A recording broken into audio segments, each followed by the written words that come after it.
are America's third party, and our goal is to create a plan that will save the nation, ultimately, from the financial debacle that is lingering underneath the surface.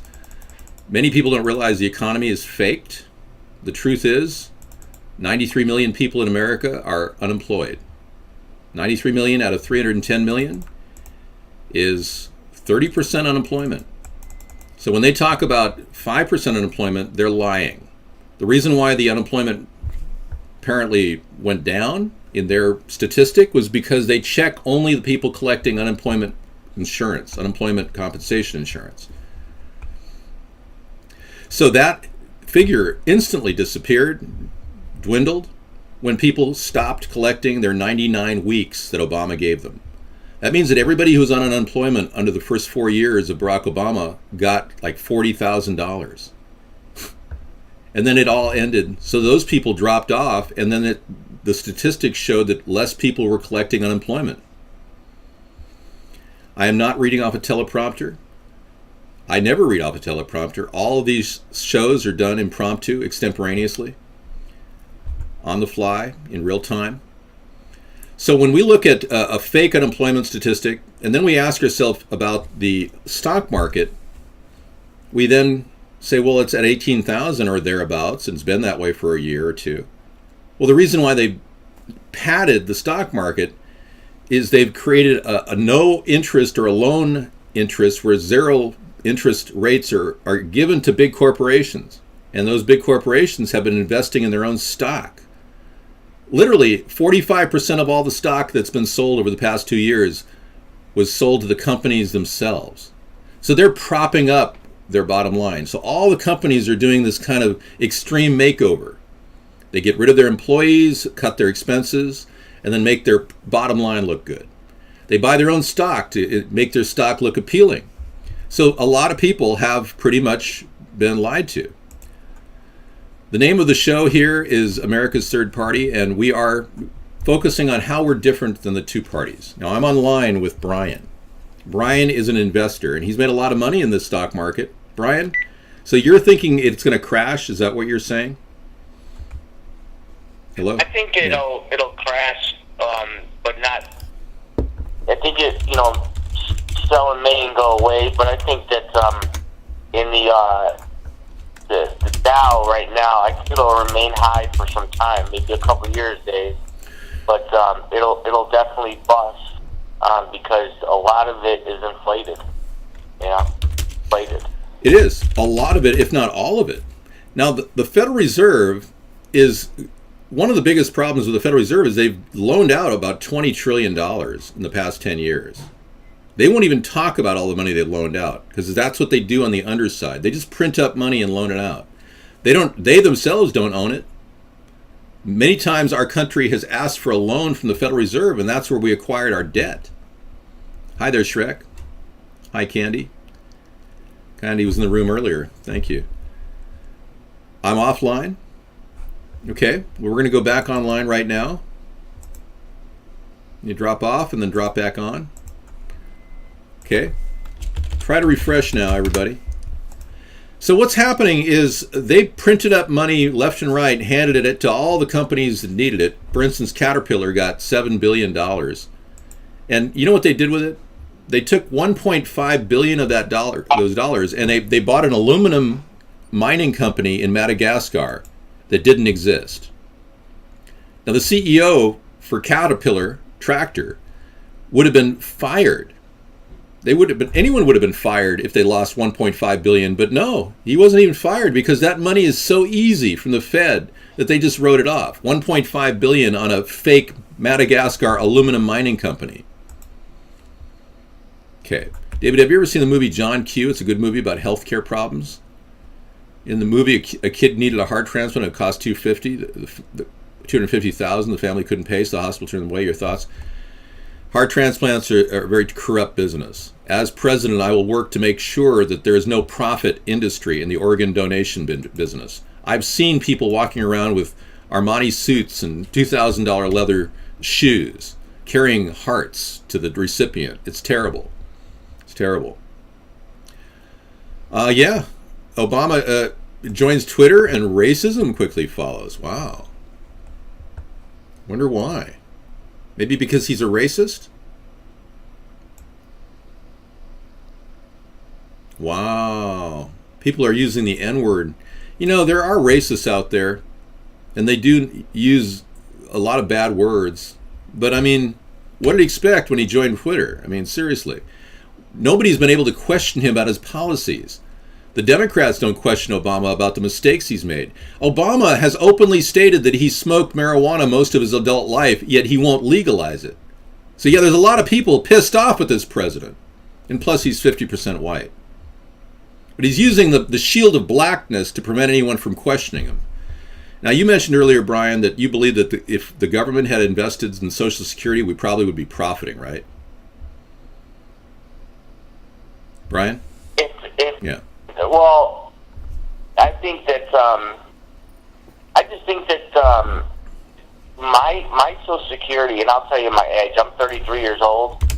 My Social Security income. I guess they give you like a little profit, or not profit, but they give you an income list that you can log in and see how much you would get if you were disabled today. And my income says that I would get $1,900 a month.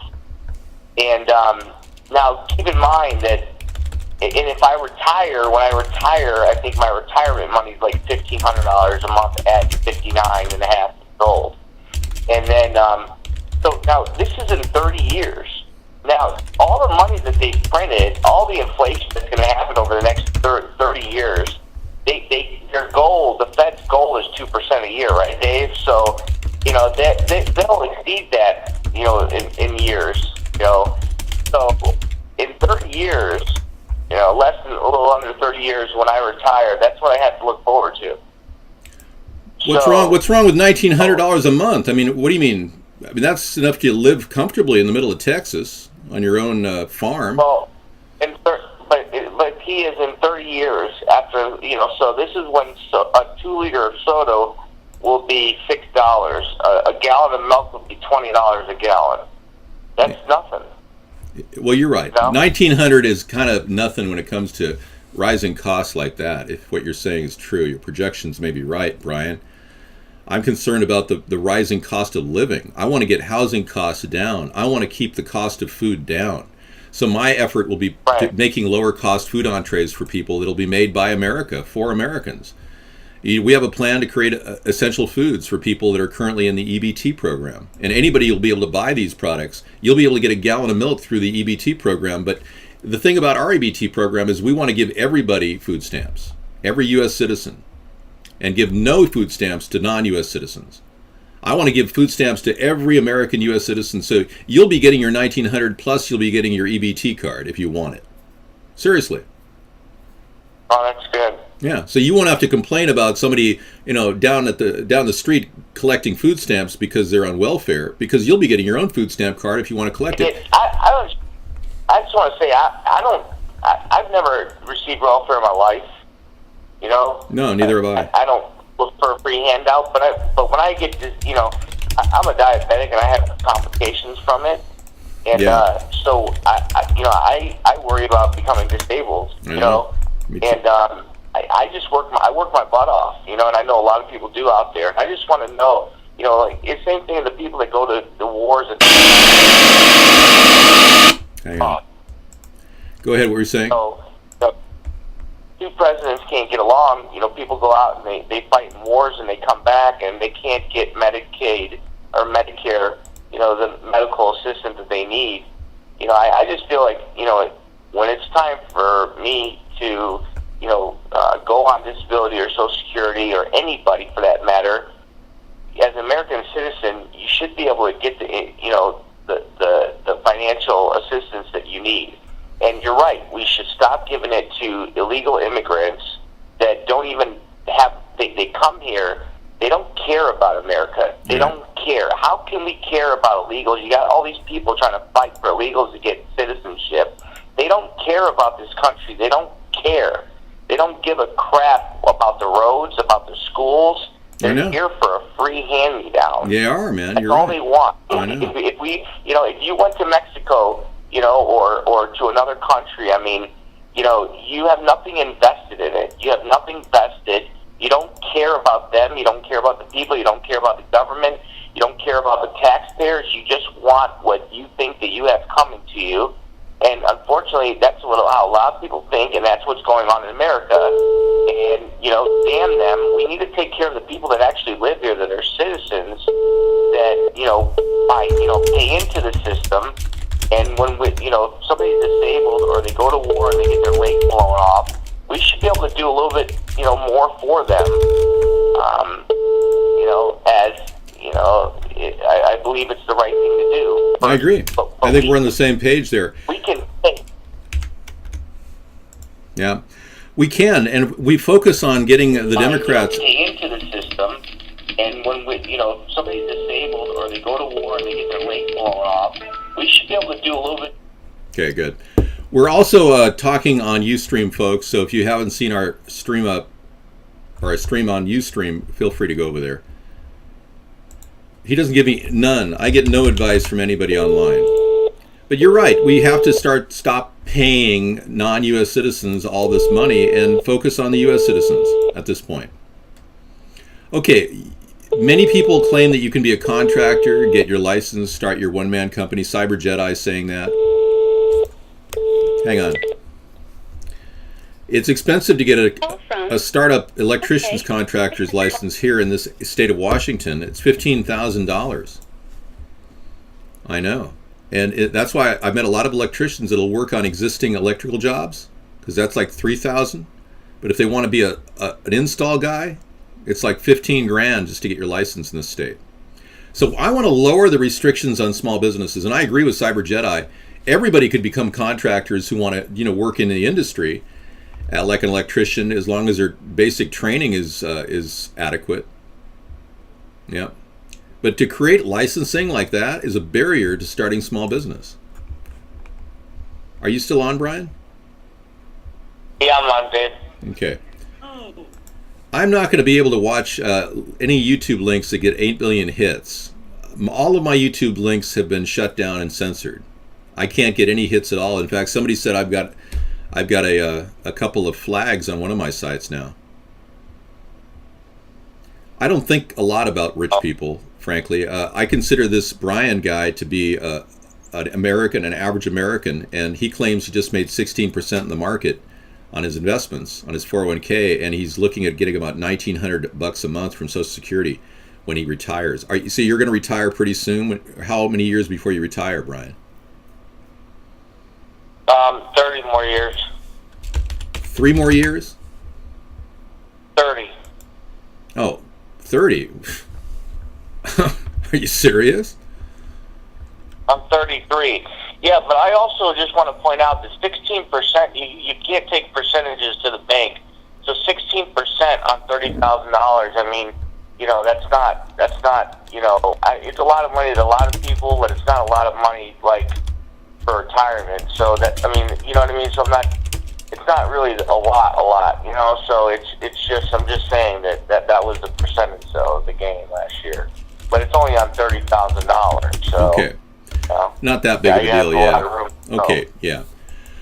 This is the deal. Thanks, Mad Dog. Yeah, we're not going to talk about OPEC right now, but yeah, my plan for Social Security when I retire the Fed, we can end the Federal Reserve by buying out their charter, and we can build an infrastructure bank to replace the Federal Reserve and have it work directly through the discount window at the Treasury, a 2% window, and we can pass that immediate savings on to businesses, U.S. businesses. A 2% loan can be offered to U.S. businesses hiring U.S. citizens at a living wage of $15 an hour. And how am I going to pay for Social Security? That's another question. Well, Social Security will be paid for by a no cap on payroll tax. Because we have caps on the payroll tax right now at $135,000, a person making $500,000 a year pays the same as a person making $135,000 a year in terms of payroll tax. So I'm going to eliminate that cap, and it'll target people who are making big bucks in the corporate sector and want to have minimal payroll tax as well. Forget that. You're going to be paying your fair share, and that money will be funneled right into our Social Security system and our Social Security Trust Fund. But the trust fund is going to be readjusted, because when we do bankruptcy with the United States Corporation, we're going to have to take a separate route for our trust fund. We're going to have to figure out how much of it is independent from the corporation we call the United States. Because currently it's being managed out of World Bank in Belgium. Our government was sold, essentially, in 1871, when the Act of 1871 was put into play. And the owners of our debt are the World Bank in Belgium. And if this is all a shock to a lot of you people, it should be a shock, I'm sure, because it was a shock for me. It took me years. My videos were censored.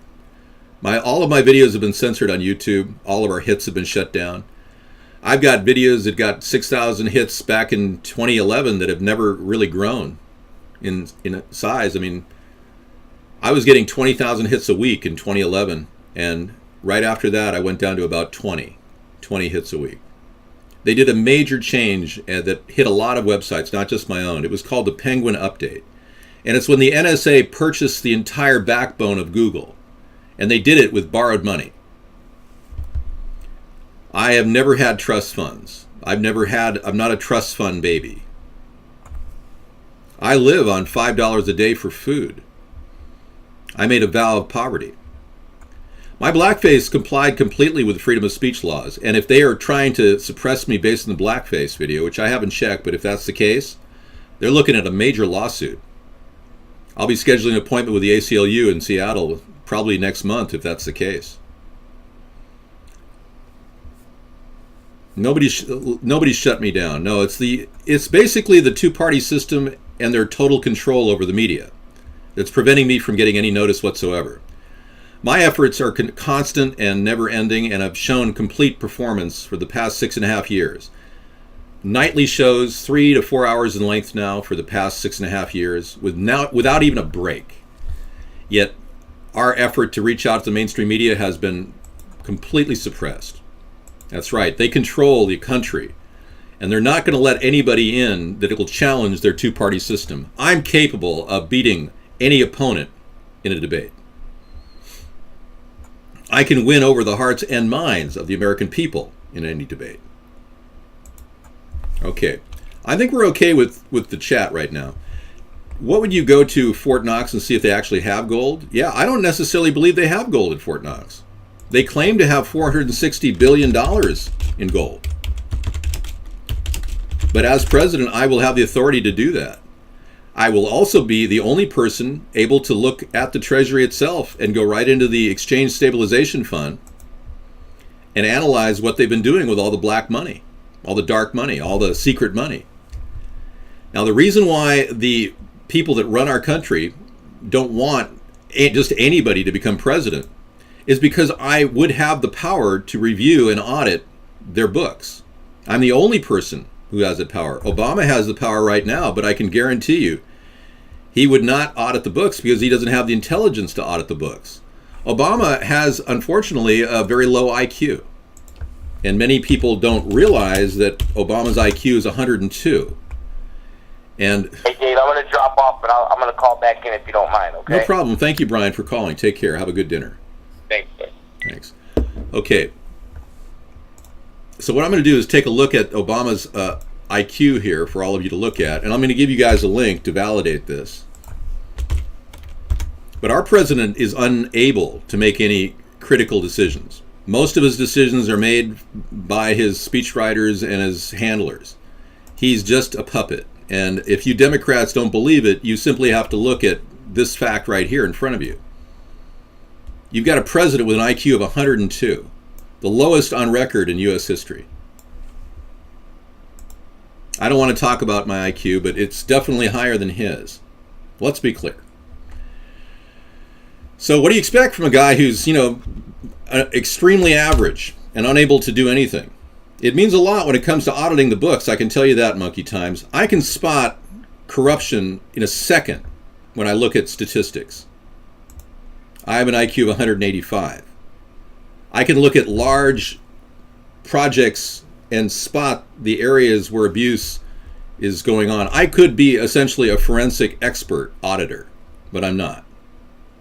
I will hire forensic auditors to look into the specific areas of overage waste, fraud, cheating. Obama never went to Harvard. Guess 235? All of that was fabricated by the CIA. Case in point, these pictures right here were all photoshopped. Now, if Barack Obama had went to Harvard, he would have had a picture of himself, a real picture, not something that was photoshopped. This is clearly photoshopped. His head is twice as big as the one next to him. And the lighting is all off on his face. It's different for other people in the shot.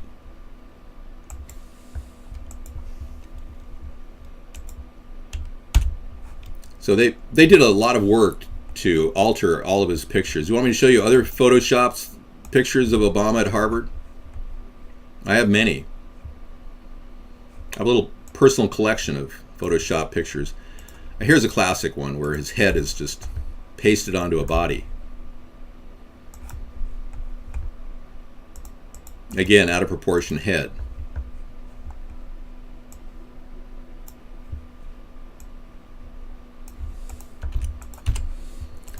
Yeah.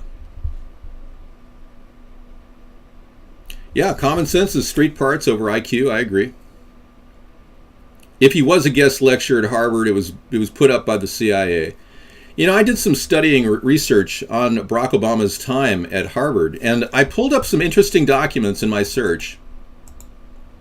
Striking and disturbing documents. One was an actual magazine. It was a Gentleman's Quarter magazine that appeared the year that after Obama had allegedly been the president of the Harvard Law Review. And I've got about 10 copies of it myself. It just happened to have 10 copies. But it's really interesting. I mean, this is it right here. Magic Johnson is on the front cover of it. But at the top of the magazine is an article by John Sedgwick, who says that, let me straighten it out here and get it going for you. I don't think you can really see it. I'm going to do a special just on this particular magazine. Yeah, Uncivil War at Harvard Law by John Sedgwick. And this particular article is all about the minorities that were at Harvard Law that year and previously. So I was reading the article, Sarah and I read the article, and not one mention of Barack Obama. Well, I'm talking about Barack Obama because he's the liar that we need to replace with an honest person. We've got Hillary Clinton, who's an even bigger liar than Barack Obama, to fill in his place. So if you don't address the lie and the lies, you'll be like all the other Obama-tards and Democrats who continually vote for the same mistake and expect different results. But yeah, this is classic evidence. An entire article about minorities in Harvard Law that doesn't mention his name once. Now, I ask you, how is that possible? I'm not Republican. I'm an ex-Democrat. It's kind of like a person who quits smoking. You know, once you get that smoking out of your mind, you actually become an active anti-smoking person. Well, I'm actively working against the Democratic Party. And I want all of you to know that they have violated your trust. Even Obama has not fulfilled his mandate.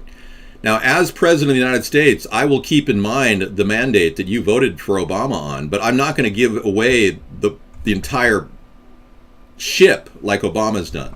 He's literally thrown money into black holes of corruption in our government endlessly, doing exactly like Bush did. Well, let's be clear. Yeah, he is obviously a CIA Vatican puppet. Thank you. The MKUltra project and Mind Clip was a project that was exposed in our country in the 1980s. And the Senate subcommittee hearings on the MKUltra project revealed that they do, in fact, brainwash people to become assassins. I will be doing everything I can to mitigate that problem that's currently going on within the confines of the CIA. But I can't possibly solve that problem. You see, the President of the United States does not have every control over every branch of government. The CIA is insulated from the President. There's a problem there. All I can do is recommend the director and handpick the director.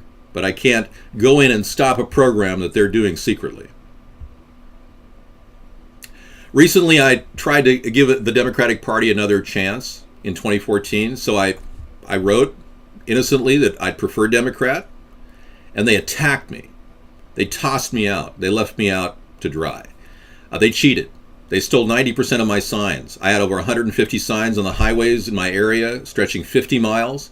They stole 90% of them. I'd put one up, and the next day it'd be ripped down. Everywhere across the area, they stole my signs. They also prevented me from getting any mainstream media attention. Cairo TV came to my door and interviewed me, and interviewed my neighbor, expecting to have some sort of a racist response or something. And my neighbor just said, no, this is all about freedom of speech. The video David did was about freedom of speech. And I still, to this day, cannot believe they didn't play that 10-minute clip I gave them on Seattle TV. They did steal my signs. The Democrats and Republicans stole my signs. And now the Democrats are way too far to the left. Good point, Guest 177. And, ironically, they're not far enough because they won't legalize marijuana on a national level. And they certainly are not far enough because they want to keep our troops over engaged in countries like Syria and Ukraine. Obama has 60 advisors in Ukraine right now, training Ukrainian troops to fight Russians. He's starting a war in Ukraine. He sent 600, 60 to Ukraine and 600 troops to Syria to start a war in Syria. So the Democrats don't even want to stop war. They want to continue war. That's how stupid they are. I have not seen the chem bombs. Oh yeah, I saw that last night. Yeah, they're like orbs that break up in the sky and deliver chemicals. Yeah. Yep, I saw that last night. Very informative. I'll play that in a bit. Thank you. I don't want my signs back. You cheated me out of an election. I had 4,200 plus votes in my area. Had my signs not been taken down on every corner in the entire area, I would have had a shot. I'm not in any way like a Republican. No. I'm a social liberal. I care about the homeless. Barack Obama hasn't even mentioned homelessness once in 6 years. I care about the spent fuel rods that are in our nuclear radiation silos. All around the country, we've got 104 reactors, and we've got all kinds of huge swimming pools filled with spent fuel rods. Obama and the Democrats haven't mentioned one thing about those spent fuel rods. Now, my hair is clearly blonde. Thank you.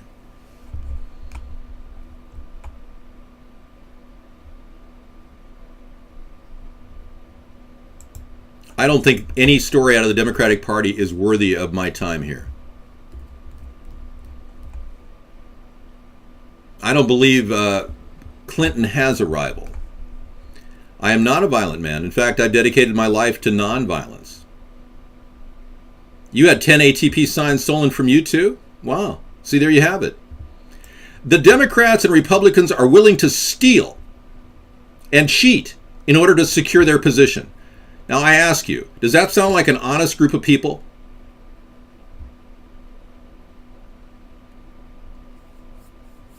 Todd Mackey, with an attorney that was used to close on the House, was a law student where Obama lectured in Chicago. He used the word Nazi to describe him. Wow, I didn't know that, Cyber Jedi. Thanks. What are you going to do about the draft laws? Right now, only men can get drafted. If they don't sign up, they get no financial aid from the U.S. government and no right to vote. Unfair. I agree. Frankly, I think we could begin retiring the selective service documentation. I was required to sign it, and I did in 1983, and it's on my website, americasthirdparty.com/about. I would never, ever work for another nation. I'm working for this country, and I'm going to ban anybody who questions my allegiance to this nation. So they're willing to cheat to hold on to this power structure that they have. Hi, Amy. Thank you.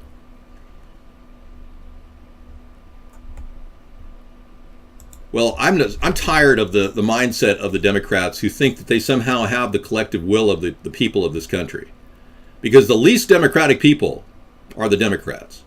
Willing to cheat and steal my signs in an election is not democratic. In fact, it is the opposite of democratic. It is fascistic. I never did anything to the Democrats except to do an impersonation video of Barack Obama. Yes, I've already done it. Thank you. Well, I'm the point of difference. I'm the group that said to the Democrats back when Obama was elected, and these people were strong. It was the Puma group, party unity, my ass. They actually said, no, we don't believe any of us are united on any of these issues. Many of the fiscally conservative Democrats wanted to walk from the Democratic Party back then. And now they're lingering and not even knowing what they're supporting. They're supporting a corporate hierarchy, owned and operated by corporate America. Hi, Sarah. Hi, David. I am not a Republican, and I would never vote Republican because I personally don't believe in it. I did vote for a Republican in 2012 because I was at my wit's end. I voted for Dino Rossi against Patty Murray because I cannot believe how inattentive the Democrats are to every single issue about financing. The Washington state economy is being run into the ground. They have literally taken out $90 billion in debt here in Washington. $542 billion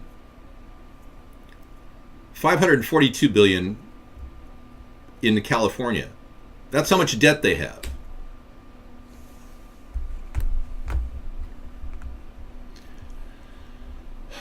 You wanted Ron Paul and you're a former Democrat?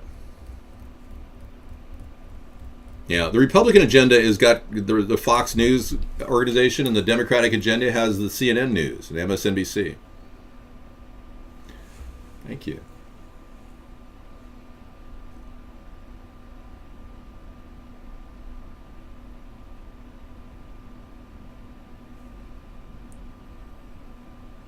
Oh, that's a completely subjective statement claiming that blackface is usually considered offensive.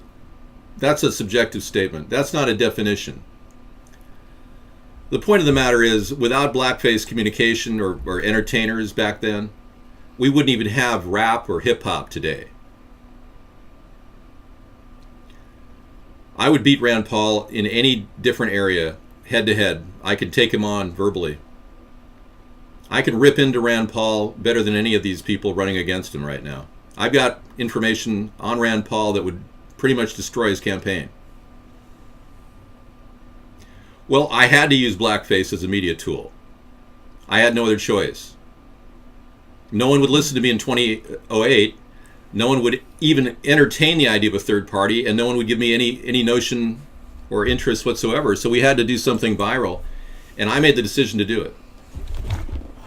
Many of the Jewish minstrels that did blackface back in the 1900s and all the way up to the 1920s went on to become owners of entertainment complexes. Families became legacies, and many of the Jewish owners of the music industry today, the black entertainment industry, are directly related to those people that were minstrels in the vaudeville era. Isn't that ironic? So like I said, without the Jewish minstrels that did blackface, we wouldn't have hip-hop and incredibly great rap music today because they helped African Americans get ahead in the music industry. No, I didn't use racism at all. No, I in fact impersonated a black man.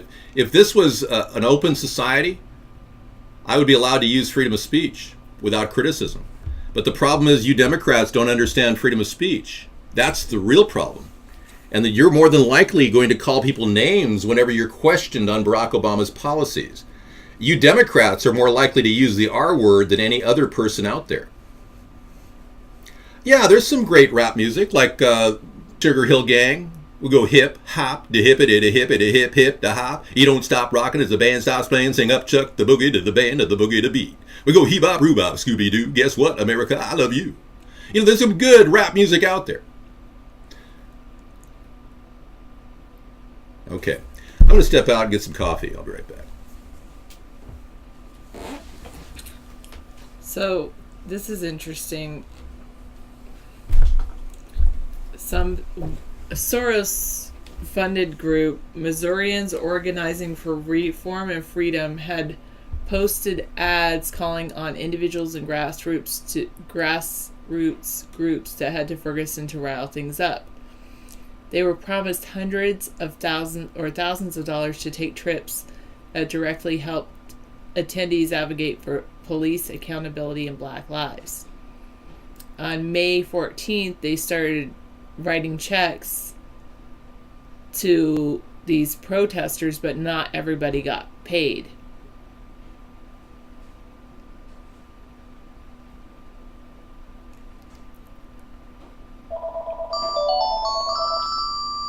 I'll get it.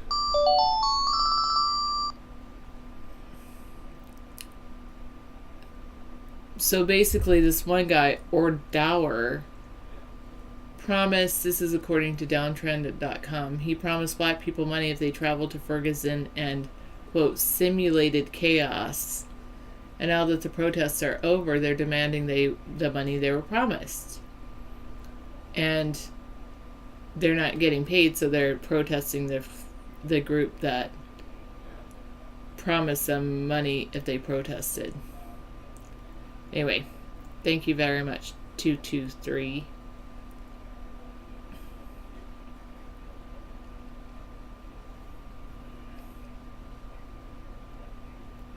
What? Yeah, your most profitable years in your field was during Ronald Reagan. What about not during Clinton?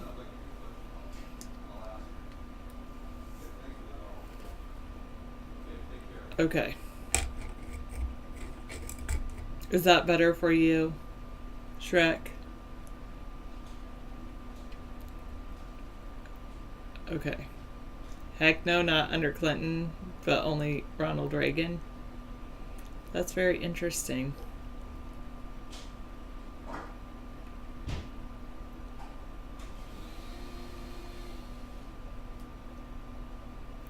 End of shoot. Wow. So they have an actual tweet from this person, Karen Donahue.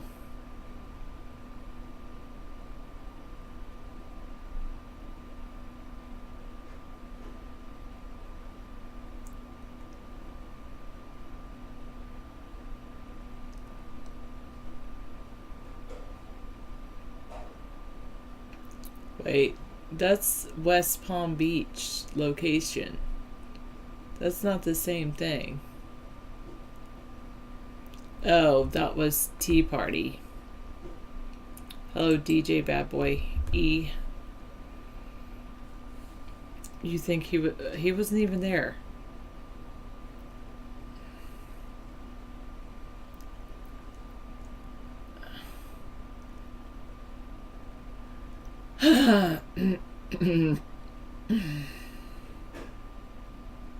Okay. I'm just gonna move on. I hate these certain sites, they just always just continually load. I don't really think government should be involved in people's personal relationships, Ace Penta. He was a really good actor, actually. I mean, I know basically a lot of his movies were war movies. I don't remember the actual name of the film, but they were pretty good war movies.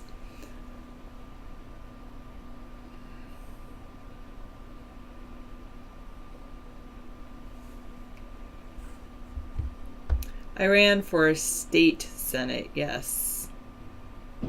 Not for a U.S. Senate.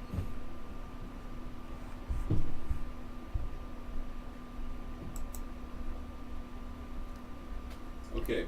Okay.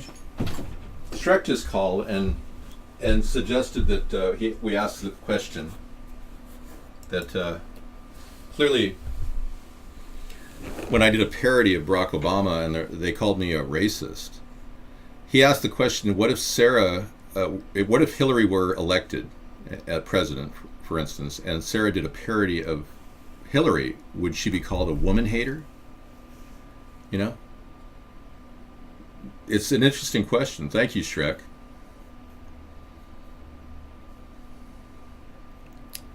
I understand it's a contract, Master Meatball, but it's a contract, but it implies a lot more than is laid out in the actual legalities of the contract. It doesn't specify all the legalities that are covered under the legal marriage. Well, any woman that questions another woman has the right, and we all have the right to openly question anybody. It's freedom of speech. David did 20732. I did a blackface video in 2008, and I did another one in 2014 to reaffirm my freedom of speech. And a lot of you Democrats just don't get it. You don't understand that this country was predicated on freedom of speech. Our forefathers, my relatives who came on the boat right after the Mayflower, came here because they wanted religious freedom and freedom of speech. They built this nation for all of us to have freedom of speech. Even people that want to use racist statements can have freedom of speech. We're not England. And feel free to criticize me. But at the same time, denying me access to the political process, stealing my signs, that's just wrong. And that's a classic case of a bunch of fascists in the Democratic Party and the Republican Party. You know, I'm not trying to in any way do anything at this point to get noticed, because I know that the entire mainstream media is completely suppressed, and so is YouTube. Censorship is going on at all levels at this point. Our nation is under the control of corporate monoliths, people that control our entire nation's underbelly, buy it. Money is buying our politics in America.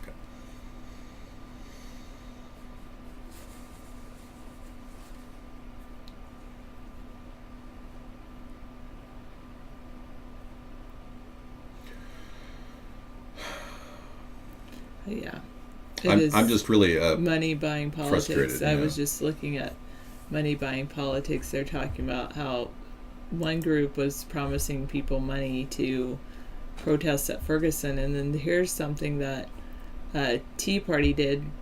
They petitioned people to go hold signs for in West Palm Beach. Basically to stand behind a fence holding banners or signs that will be provided. You make $75. Yeah. See, we've got paid rioters and protesters around the country. This is not in any way a free environment. This is completely controlled. People are being bought. No, in no way was blackface video mocking black people. No. In fact, it was a very well done impersonation of Barack Obama.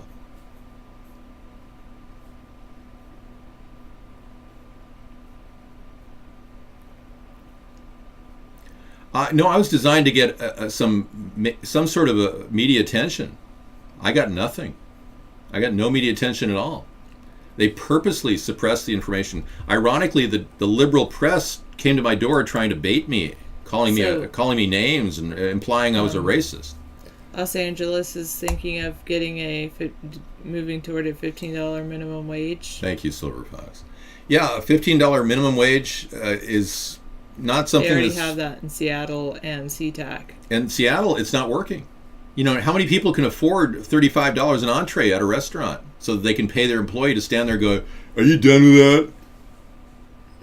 Would you like another refill?" I mean, they make $15 an hour walking around picking up plates and asking for refills. We can't afford it. Seattle, the restaurants are closing left and right. They're abandoning. There's all kinds of abandoned leased buildings now that were once restaurants. Thank you, Seattle. $15 minimum wage is untenable. It cannot work. Yes, we can get a living wage of $15 for companies that are hiring employees and producing products. So but for service-oriented, in SeaTac, Seattle, and San Francisco. Yeah, rent needs to come down along with utilities. Something's got to give. I agree. In fact, we have a Back to the Basics plan, 7 Below, where we actually integrate much more renewable energy into the grid than the Democrats and Republicans have done. Because unlike the two parties, we're not tethered to their oil and coal lobby. We can actually do the necessary work to bring in renewable energy from hydroelectric. The Democrats in Washington and Oregon can't use more than a certain amount, 20% of the hydroelectric energy. They are required to get coal and oil integrated into the electric grid. So we literally turn away 80% of our hydroelectric power and it disappears. It goes nowhere here in Washington state. So yeah, we don't have the coal and oil lobby to push us. We don't have any corporate ties. We're going to be able to make some sweeping changes in areas of electricity so we can lower the cost of electricity across the board. Yes. And make a cleaner environment by innovation, not cap and trade, not carbon point legislation. I don't support those ideas. I want to innovate and loop carbon. I want to start working with industry so the government can actually help provide industry solutions to smokestack emissions and receive a little bit of money back from the electricity that all of that energy that's wasted will provide. And we'll be able to pay for ourselves over time. But the government can go in and say, yes, we're going to do an install at this refinery using this technique, and it's not going to cost you anything, but we will require some of the money back from your electric generation that you do. I have no affiliation with Solyndra or any other corporation. I'm completely detached from the corporate and the government community. I am your free agent. I am the American people's representative. As your president, I will do your bidding, not the work of Goldman Sachs like Obama's done and Hillary Clinton will do. I'm not going to work with industry and become a slave to their lobbyists. Hell no. In fact, we support a flat tax with no tax credits or deductions, which will take the very lifeblood out of the lobbying industry. They won't have anything to maneuver with. Right now, they take senators out to dinner and trips to the Bahamas so that they can get a tax credit and not pay taxes on their big, huge corporate income. We know the game that they're playing, and their game is up when I get the flat tax passed. But until then, no, lobbyists will have any access to me any more than you or any other guy in the street. I'm going to have a daily chat show in the White House. We're going to be talking to people and talk about the critical issues facing their country or their state, their area. Ed, you got to calm down, okay? Ann is not here to hate on you. All right. She's here to hate on everyone. And she's not even a she, she's a he. She's a transgender. Something smells good. I think it's my neighbor. I had this incredible bacon sandwich. Oh, well, that's good. I'm glad you had a nice bacon sandwich. I bought some great bacon a while back, and we got so much freezer bacon. I said to Sarah, cook a half a pound at a time. I mean, literally. A quarter pound. Or whatever, we just got a lot of bacon I'd to eat. say a quarter pound of bacon. Okay. BLT with avocado, or... You like bacon, that's good. Well, I had BLT. A BLT, good. With, yeah. You put tomato on it? Yeah, I use tomato, lettuce. Good. So there's some tomato in there. Guacamole. I can get it some guacamole. Oh, you put guacamole on it? Cheese and sweet cheese. Peppers. Oh my God, you made a fantastic lunch for your dinner for yourself. Fantastic sandwich. Bacon, lettuce, and tomato. Yeah, but she put guac on it too, and chili and like sweet peppers. It sounds delicious. Yeah. Bank customers fork over $2.5 billion in overdraft fees. Scissor fight. This is on the heels of the Dodd-Frank bill. And remember, Dodd-Frank forced the credit card industry into a whole workover because the Democrats, when they put things together, don't usually know what they're doing. 6089, check out credit unions. Like here in Washington State, you can do Boeing Employees Credit Union, but you don't have to work for Boeing. You just have to. This is huge. Look at this. They are literally raping our pocketbooks. Fees? Yeah. I'm so glad I left Wells Fargo. I know. And what's really kind of scary is people are doing overdraft like it's no big deal, and it's charging them like $39 every time they do it. And many people don't realize a lot of these fees were put in play because credit card companies like MasterCard and Citibank were actually losing annually $15 billion. So they picked it up with this income a little bit, the banks did. $2.5 billion. So they hit everybody with huge fees to make up for their lost revenue from credit card. Balance transfers. An overdraft fee is when, say you only have $20 in the bank. If you write a check for $25, then you're writing a check for more money than you have in the bank. Well, that goes to the bank and they charge, if they might not pay it, but they definitely, even if they don't pay it, they will charge you a huge fee for writing a check for more money than you had in your bank account. Yeah. Now, there was a time before Dodd-Frank when you could move balance transfers over and it would cost you the banks would get a percentage of the amount of money. So if you want to move $5,000 over to another credit card from one credit card that you owed on, they would make a lot of money on the balance transfer fees, a percentage. Now, under Dodd-Frank, I think the bank gets like 12 cents when you move $5,000 over to another bank. So Dodd-Frank forced the card companies to seek revenue other ways. In fact, the amount of credit card debt America is in has declined over the past 7 years. 7 years ago, our credit card balance overall was $1.1 trillion, and now it's $888 billion. Amazing, huh? So the American people are actually cutting back on their expenditures, but they're getting dinged in other areas where they're drawing from, a Wells Fargo debit card and it's kicking into an overdraft fee.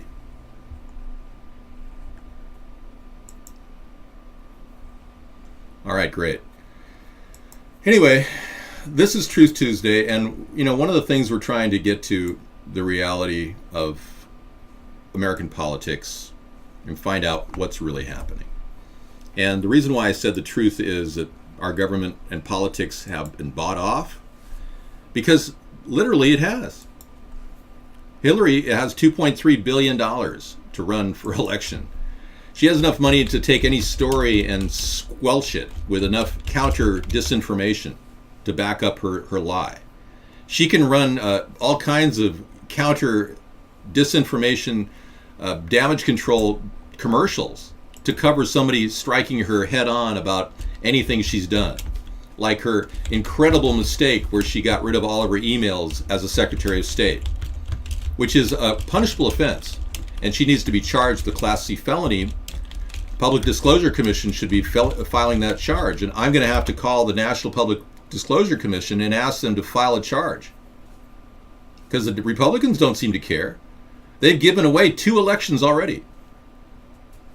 I'm not going to talk about who her VP will be, because frankly, she shouldn't even be running. She should be a felon. Unfortunately, monkey times 420. What would we try to do to help people that are on the system get off the system? Go ahead. Oh, go ahead.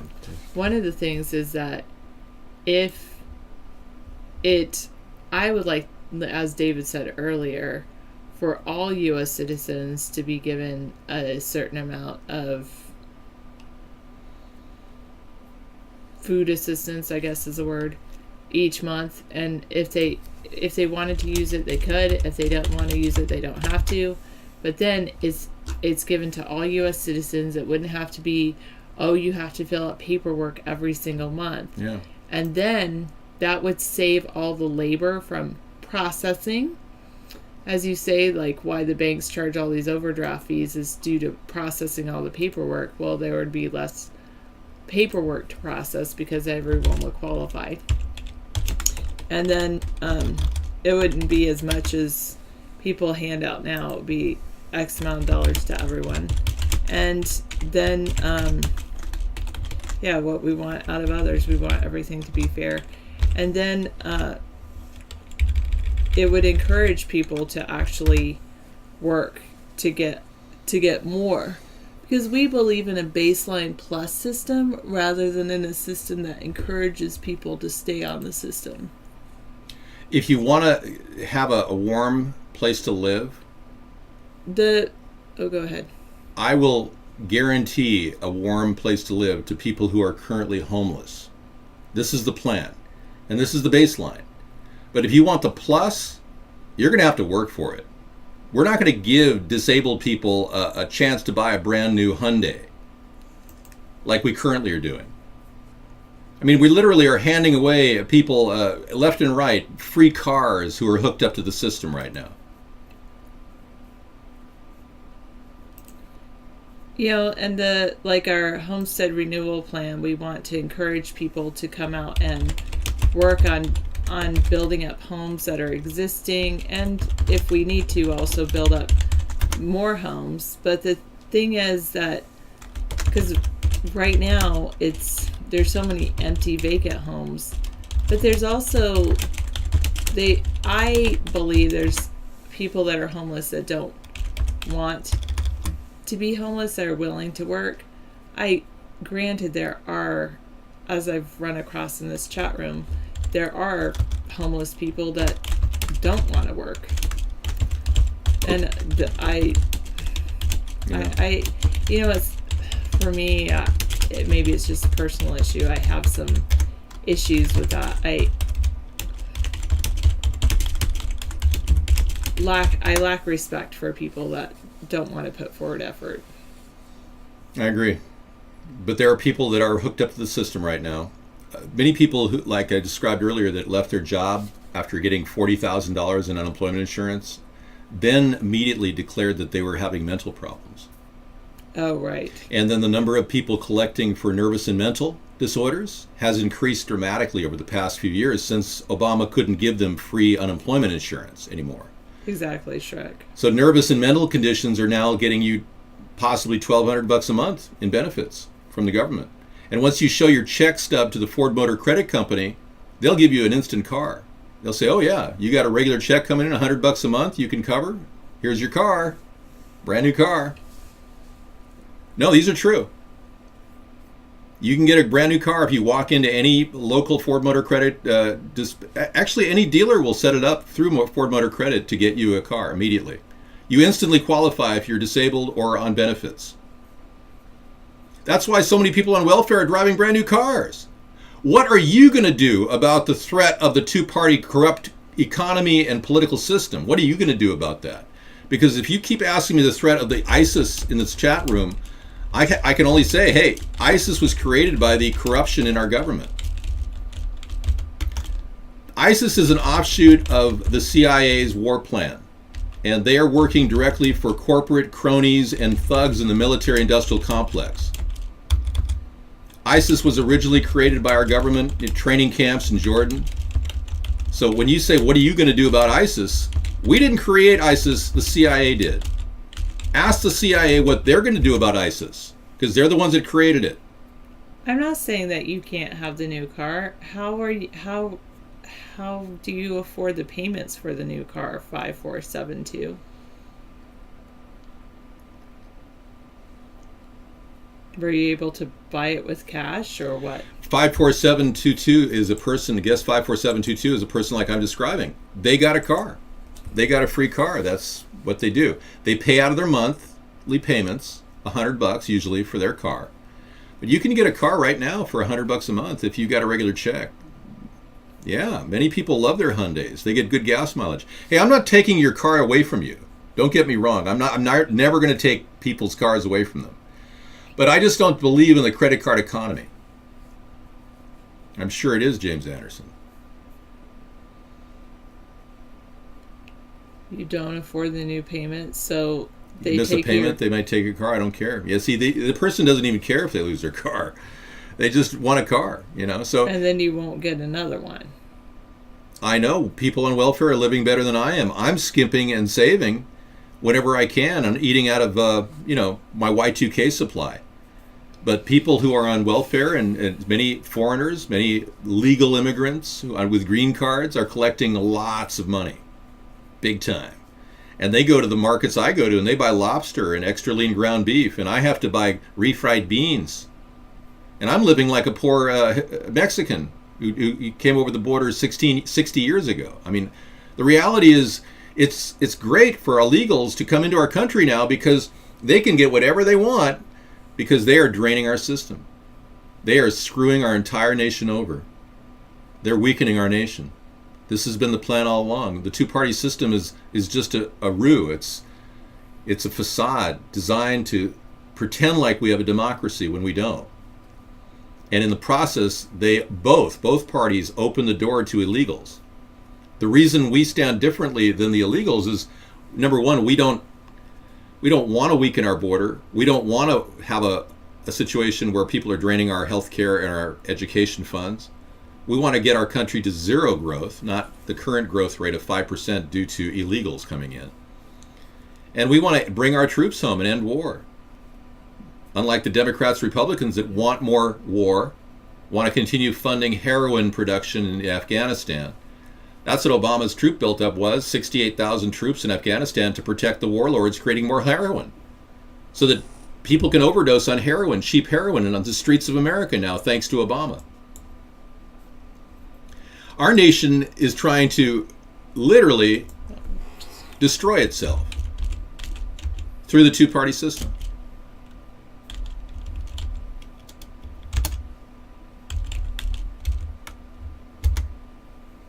We want a safety net for everybody, except for non-U.S. citizens who don't really need a safety net. They need to go back to their own country.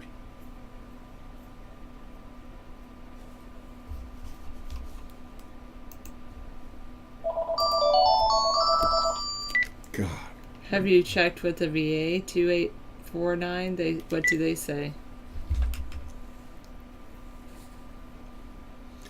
Scissor Fight pays a rent of $2,100 a month for the same size house a welfare neighbor pays $400 a month. $2,100 for a person in the private system, $400 for the welfare recipient. Why do they prefer welfare? What do you mean prefer welfare due to ego issues? 4243.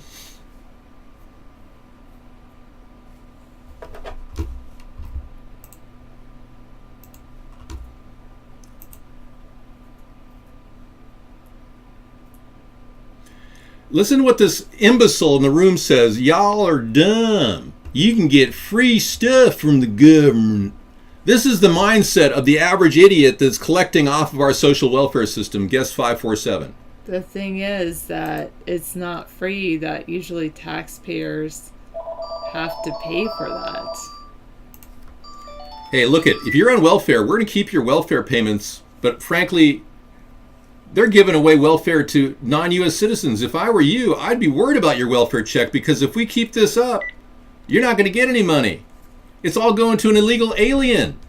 So when you say, y'all welfare, well, you don't going to get no welfare when we all give it away to illegal aliens. So you better start realizing that we support paying Americans first.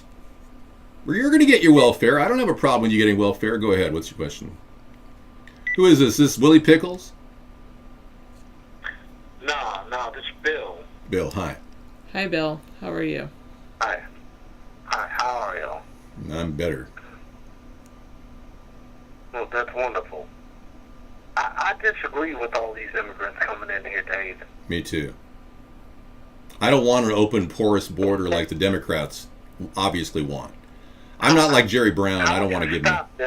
How would you stop them immigrants from getting in here?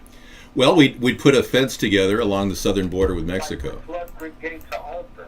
Yeah, well, we're going to deal. A fence can be built. One offense. Two, if we prosecute people who hire illegal immigrants, there won't be jobs for them when they get here. To get under the fence or something. And then, they're not stupid, you know. I'm not saying it's a bad idea, but I mean, we got to have security. Yeah, we will. Yes, and there will also be X-raying the ground so we can see if there's any holes.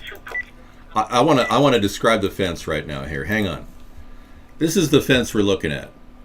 And this is courtesy of Meow TV. Thank you, Meow TV. He actually wanted us to build a moat along the southern border, but this is very similar to the idea that we have along the southern border with Mexico, where we would build a 1,000-mile fence to cover all the areas that are open, that are not covered by the Rio Grande. I know it, 4243. And we will use prison labor of illegal aliens to build this fence. And as we build it, the cost is $1 per day for an illegal alien to work on this fence. They're going to get $1 in their little notebook, and they'll give them a little knapsack and some clothes that they can wear on their way back to their home country. Because right now, our country is spending $25 billion a year to warehouse 400,000 illegal aliens in our prison system. We don't need that. We can do better. And we can put them to work while they're on their way back to their home country. And while we get rid of all the non-capital criminals from our system, because the capital criminals are too dangerous to even let out, but the non-capital criminals can be put out at the fence to work, and some standard housing can be built. FEMA can work to build some quick housing. Army Corps of Engineers can come out. And we can also get all of our fencing from the existing FEMA centers around the country. All the camps that are FEMA camps will have their fencing removed. The FEMA fencing will be removed from all the FEMA camps, and we'll be on our way. Pretty good idea, huh? I'm happy about it. It's all good. The problem is, folks, we've got Congress. This is the truth. We've got Congress sitting in chamber doing next to nothing. We've got the most lame duck Congress in U.S. history. Last year was bad. This year they broke another record in terms of do nothingness. They literally sit around playing Spider Solitaire while we expect them to be working. Ma'am, I would expect, could you move Jack to Jack Hart right there? Do you see how she could win a stack if she just moved that stack over? It'd be great. The other people are watching YouTube videos. Yeah. So we've got a lot of people in Congress that are just completely sold out and doing nothing.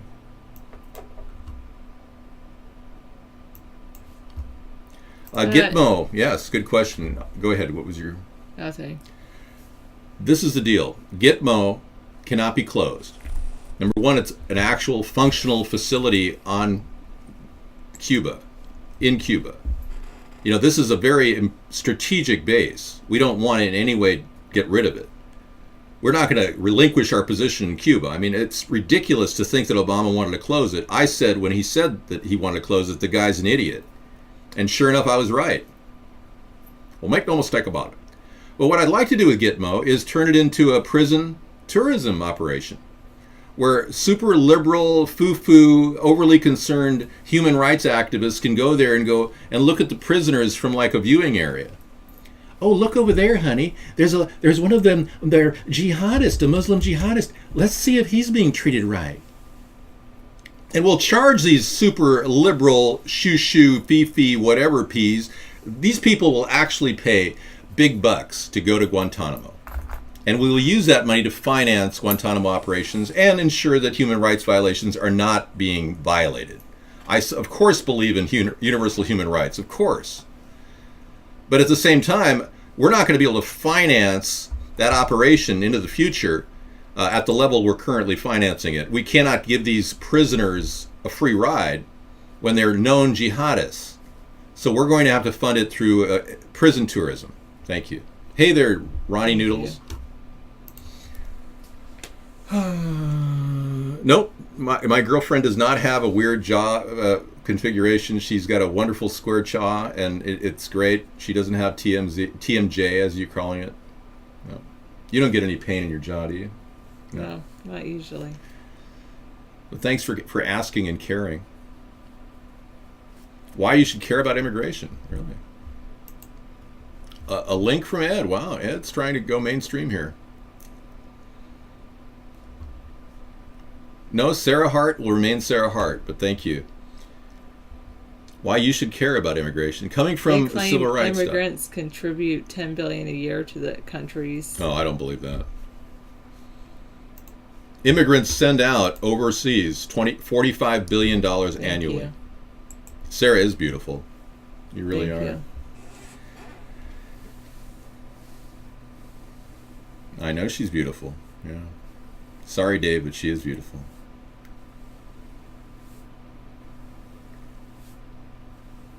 So they want Good to point. get rid of face-to-face interviews and allow welfare hopefuls to apply it over the phone. Yeah. I want to get rid of face-to-face interviews too. I've always felt that face-to-face interviews was costing us too much money. We have a large amount of fat-assed social workers sitting around getting fatter, and we don't need to pay them $80,000 a year in salary to have them say, well, I'm sorry, Mrs. Brown, but I cannot give you any welfare because you have $522 in this checking account. You're not allowed to have more than $500 in checking account, Miss Brown. I'm sorry. But you'll have to come back next year. You know, so there's a lot of people being rejected for ridiculous reasons. Not in my time. A government job will be the least secure job in our nation. Every single government worker in America will be wondering whether they're going to be fired when I become president. Every single one. I will ask every single government worker, what have you done that you're proud of, and what would you like to do that would be helpful? And it's basically a 2-question answering quiz, and they have 1 page to fill in. I just read that scissor fight. Why would you want to guest chat off if you're a guest? I don't get that. Guest 809. Why would you say turn off guest chat? He 2849 would like to know what you would do for the vets that have been treated terribly by the government. That didn't just happen, did it? I guess it might have. Oh my goodness. I can't believe that just happened. Okay, well the vets have been mistreated. Oh, sorry. It wasn't about what we were laughing about was that we had a computer malfunction. So it was something on their screen, nothing to do about the vets. We believe that yes, the vets have been terribly mistreated by our government, and one of the things is that we would like to focus on helping the vets as a big primary responsibility. With helping the veterans, one thing that we would like to focus on is housing and healthcare primarily. One, they already do have the VA system, but the VA system needs a lot of work, and we would like to actually look at all of the people who go through, when they go through their 6 weeks of basic training, we'd like to give the people an aptitude test and actually identify more people that enter our military and get them into actually pre-med classes. And we want to open up some medical schools, like almost like a medical training for our military members, any military member that could qualify for that. So we actually want to use our military to identify those individuals. Okay, and I'm going to make one other change in the setup. Go ahead. The welfare setup currently, people are getting 2-3 checks at the same address. They get it to different bank accounts, but the top welfare check will go to one address once I make some modifications in Alabama. Now, initially, we will put together a plan to get the top welfare check to that one address and maybe some separate help to get people by the transition period.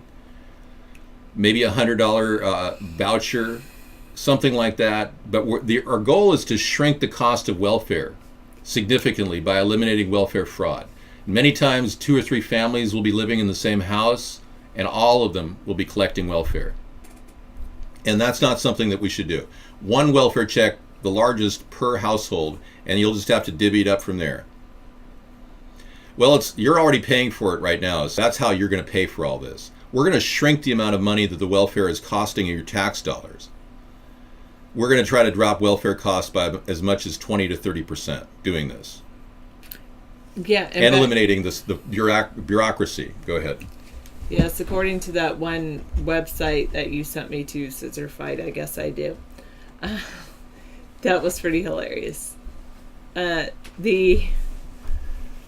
will also say that with the veterans, one of the things that I would like to do is actually make sure that the military housing that's already built in our state should be maintained by the military and not a contracted company. And so that would save our government enough money that we could actually build more housing for the people that are returning. Ha ha ha, 7409. That's not going to happen. But 7409, you said you like the idea that I said of giving food stamps to all people. All U.S. citizens. That eliminates that whole issue of immigrants coming into our country and getting food stamps.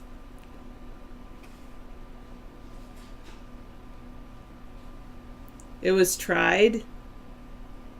Really? Contractors are cheaper than actually training the military to maintain the housing? Really? So you're saying I think our military would be intelligent?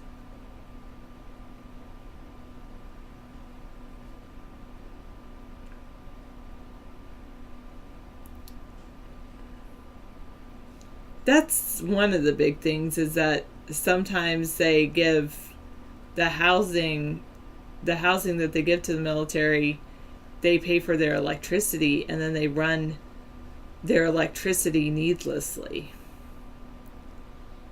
They should probably just dock their pay for electricity or something like that.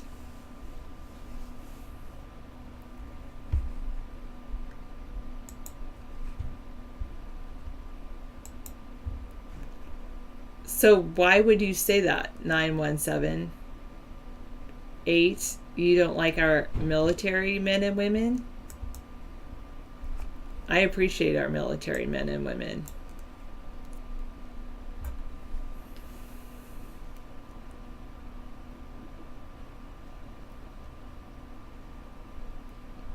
Interesting. Yes. I tend to agree, 4243. That is going to take a constitutional amendment if we would want to bring back basically the wording of the Stolen Valor Act, but put it forward as a constitutional amendment that no one can impersonate a military member who has not actually served in the military, and made that our newest constitutional amendment. Then we would help it. We could do that. We can make that a new constitutional amendment. Yeah, the Stolen Valor Act no longer is. It was found unconstitutional. So because it was found unconstitutional, we would have to make it a constitutional amendment if we want people to be able to not, so that people could not lie about their war. Say, right now, anyone can go in and say, I served in the military, or I'm a police officer, or I was blah, blah, blah, blah. They can say anything they want, and it's not illegal for them to do so. And so, because the only way, and for a while there was a law called the Stolen Valor Act, and it was illegal for people to do so, yet there was actually a politician who sued because he lied, said he had served some military, and Shrek, it went to the Supreme Court, it was found unconstitutional, therefore they cannot prosecute anyone. Once something goes to the Supreme Court and is found unconstitutional, it's no longer a law, or it's basically not in effect. So even though they passed it, they cannot prosecute anyone for doing that. The only way that we could make it an actual law that is prosecutable is if we pass the constitutional amendment. Thank you, 1254. Yeah, that'll have to happen.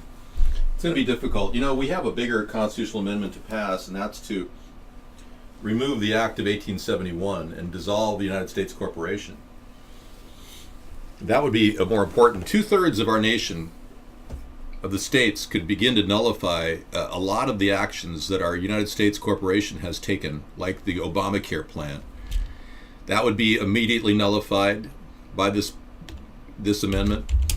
We would remove the United States Corporation as the sole authority over our national budget. And then that would automatically begin to heal the nation, and we get back to a very sensible pay-as-you-go plan. Guests are able to chat. Yeah, we want guests. A guest chat. We don't have a problem with guests chatting right now. Well, you could just go over to ustream.tv/ yeah, you could go to channel / America's Third Party. Yeah.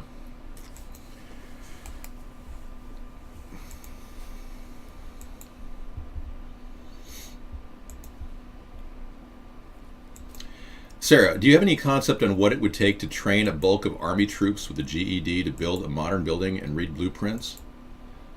I think it's definitely possible. I mean, all these yeah. people go through 6 weeks of basic training, give them 1 year, and they could do it. All of these ideas will pass. and it's just a question of awakening enough people. Many of you have your head in the sand, and you're not awake. You're not awake to how corrupt our government is. You're not awake to how deep in debt our United States corporation is. You're not aware of the wars that Obama is starting in the name of the World Bank. You continue to vote like a block of idiots for whoever's on the mantle, in this case Hillary, who has the most money. When are you going to realize that the corporate elitists like Hillary and Barack Obama are the ones that are screwing you over? Not one of you has gotten a penny, unless, of course, you're one of those lucky people who get unemployment insurance of $40,000. Not one of you has gotten any opportunity to build a business. No money directed toward that from banks. If you're an illegal alien, you're guaranteed a $10,000 loan, Economic Development Council loan. That's why many people from other countries are coming in here and starting liquor stores and, seriously, gas stations, motels.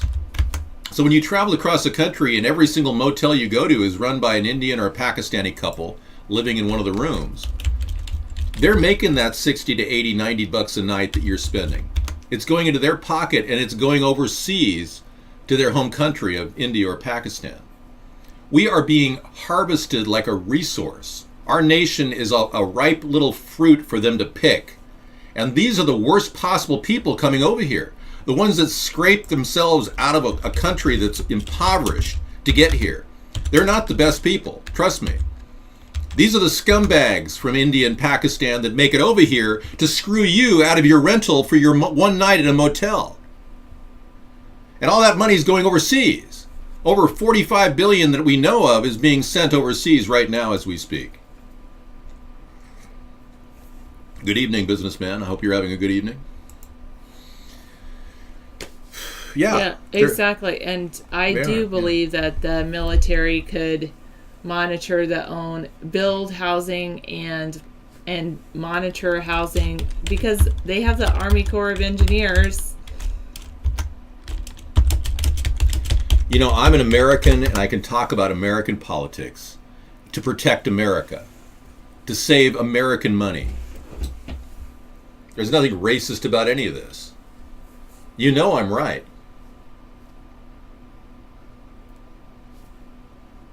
You get to talk to a sexy Indian girl from New Delhi. Hello. I have loyalty to America. You know, I've used toilet paper before, but you're asking me what I think about the TPP, which is different than the TP.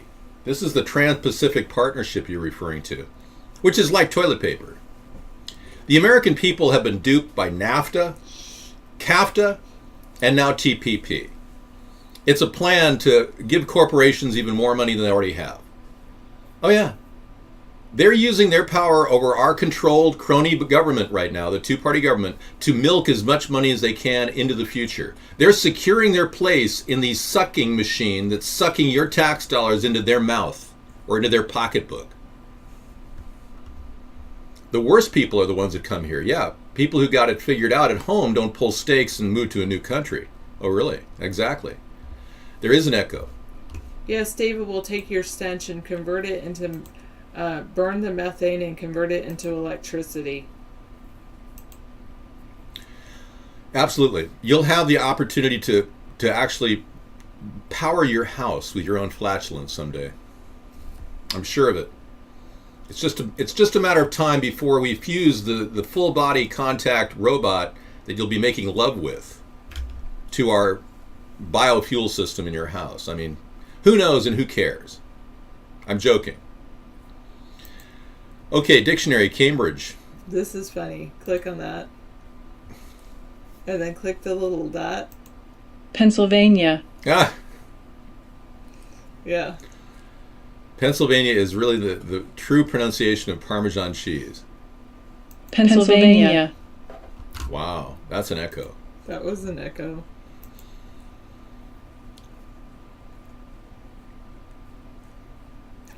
How do you feel the U.S. should proceed in the wake of Pakistan beginning talks to sell a WMD high to Saudi Arabia?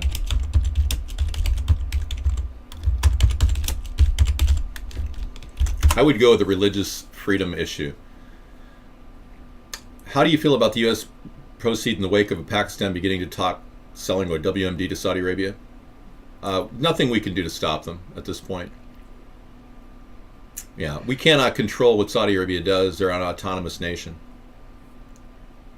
I can, however, tell Iran that we won't give them a nuclear weapon.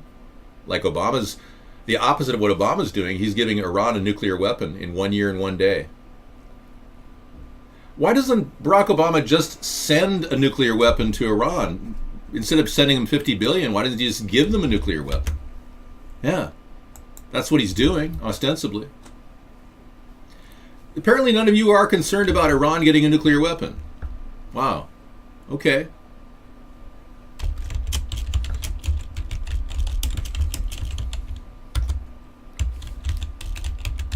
I'm so happy for you, 85. Do you believe in yourself? But if you don't believe in God, what do you believe in? What do you believe in? If you don't believe in God, do you believe in an hereafter or some sort of a future beyond the grave, or is this it for you? I know you believe opium. It's religion is like an opium for the masses, they say. I am. Very edgy. David's wonderful and edgy. I'm going to go feed the fish. Okay, enjoy the fish. Thank you. There's a light at the end of the tunnel. Go toward the lights. Just think about all the extra tax dollars the U.S. could have if the NFL was not given tax exemptions. Yeah. I know. I know. That's true. I agree with you. No more tax exemptions for the NFL. They're claiming they're going to get rid of that. That small phrase that they were using to avoid tax. That would be good. It's eternal, so it continues eternally. Enjoy your beer. Oh. Well, when I was going, what was I taking in college? Sociology? No, anthropology. I think, well, I had the same teacher for both, and it was back to back, and it was really weird because he said the same stories in both classes. But basically, one thing that he always said was, religion is a society's attempt to explain the unexplainable in culturally relative terms.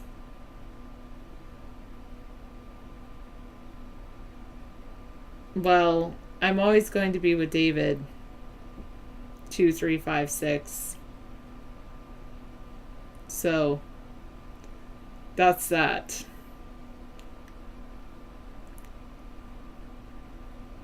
I don't pledge to the flag of many nations. I pledge allegiance to the flag of the United States of America.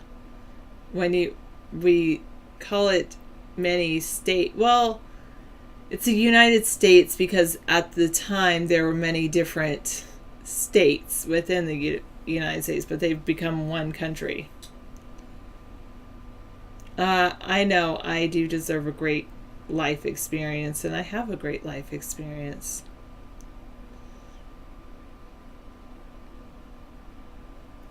Well, I actually had good times in church when I was growing up, Pearl. If you have a chance to go to college, go for it. You never went to college? You feel that makes you dangerous?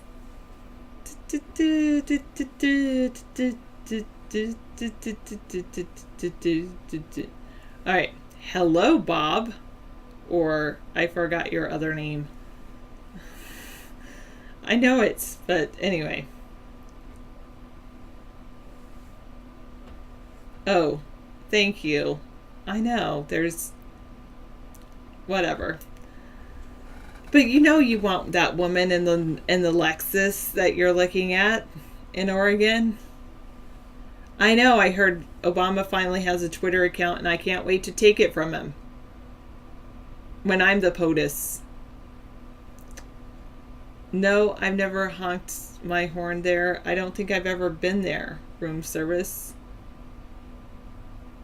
I know, you're a lucky fella. That's very good. You do it on your way to Florida. Good. I actually, even though I have ancestry in Florida, I've never been there. But I probably should go.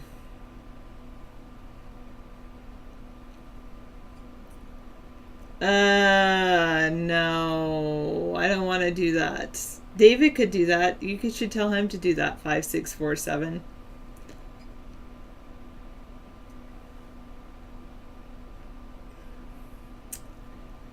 Are you an American ski?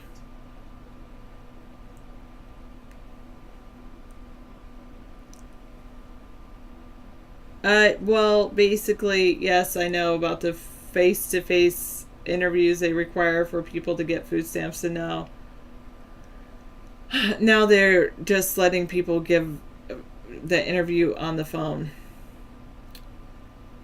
No, I've never been. I have not been to the Louvre.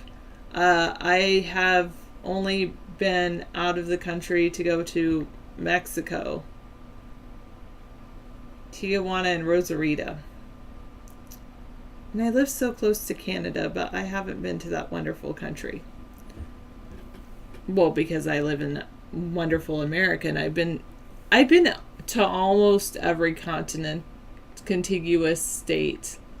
I haven't been to Alaska, Hawaii, Florida, Vermont. I think that's it. That's a lot of states I have been to. When it's easier for you to list the name of states you haven't been to than the names of states you have, you've been to a lot of states. I love certain states. You only live once, and I've done that. Yes, I've been to New York. I was in New York a week before the Twin Towers were hit. And then later I drove through New York and looked up at the Empire State Building. How do you do it with all those? It's amazing, all the traffic and all the people on streets. Like I said, I've not been out of this country. I had some Brazilian foreign exchange student friends when I was in high school that wanted me to go down to Brazil, but I did not do that. No, I probably won't be visiting Italy. Well, I'm just a down-to-earth person, Elora.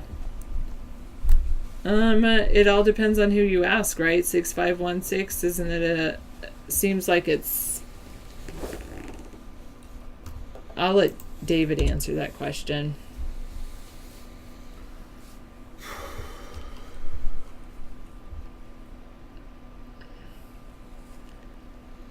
I don't know what you mean by that. 5172. Hey, Bob. How's it going? Yeah, I at least have driven through Amish country in Pennsylvania. And they have some more Amish country in Indiana as well. No, I would not buy a $200,000 Land Rover SUV. I drive by those things and I say, how does someone drive that? I mean, you can do what you want, but it's just not mine.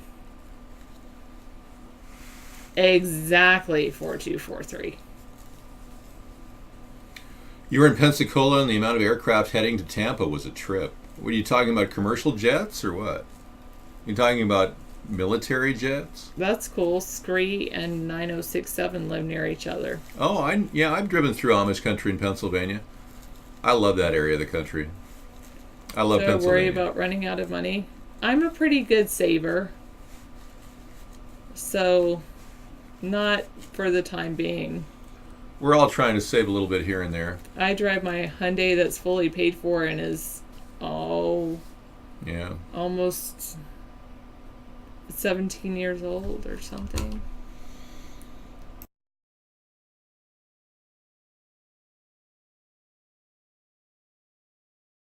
Actually, David bought me a beautiful car. Yeah, I got that's the car I drive. A nice Honda Insight. And I drove your car today, actually. Yeah, we had now both Shrek and his wife drive hybrids. Yeah. Yes. Well, you know what else projects confidence? This Deathmobile. Yeah. Or, I mean, not Shrek and his wife, just his wife. This is the Deathmobile in Beijing. You know, Beijing is a city that pretty much is taking charge in our world economy, and they have these Deathmobiles to take in people who are debtors or prisoners and harvest their organs. Aren't you glad you live in America? Let me give you a kind of a little wake-up call as to how it is in China. Here's the super smog of China.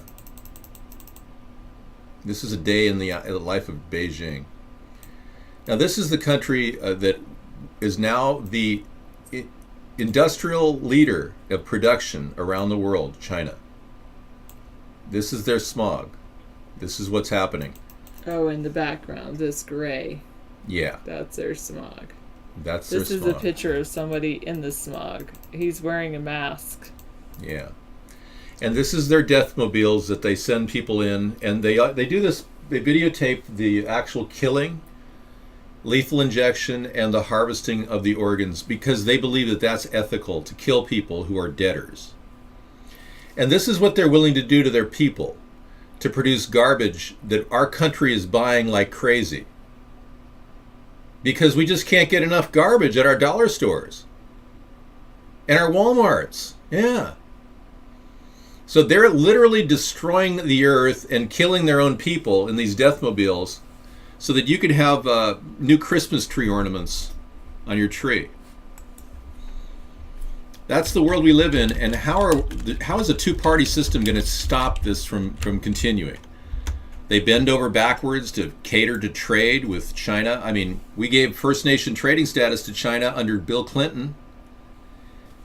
And obviously, Republicans have been guilty of sucking up to the Chinese government as well. So the two parties have literally done everything to give in to the tremendous trade difference between our two countries.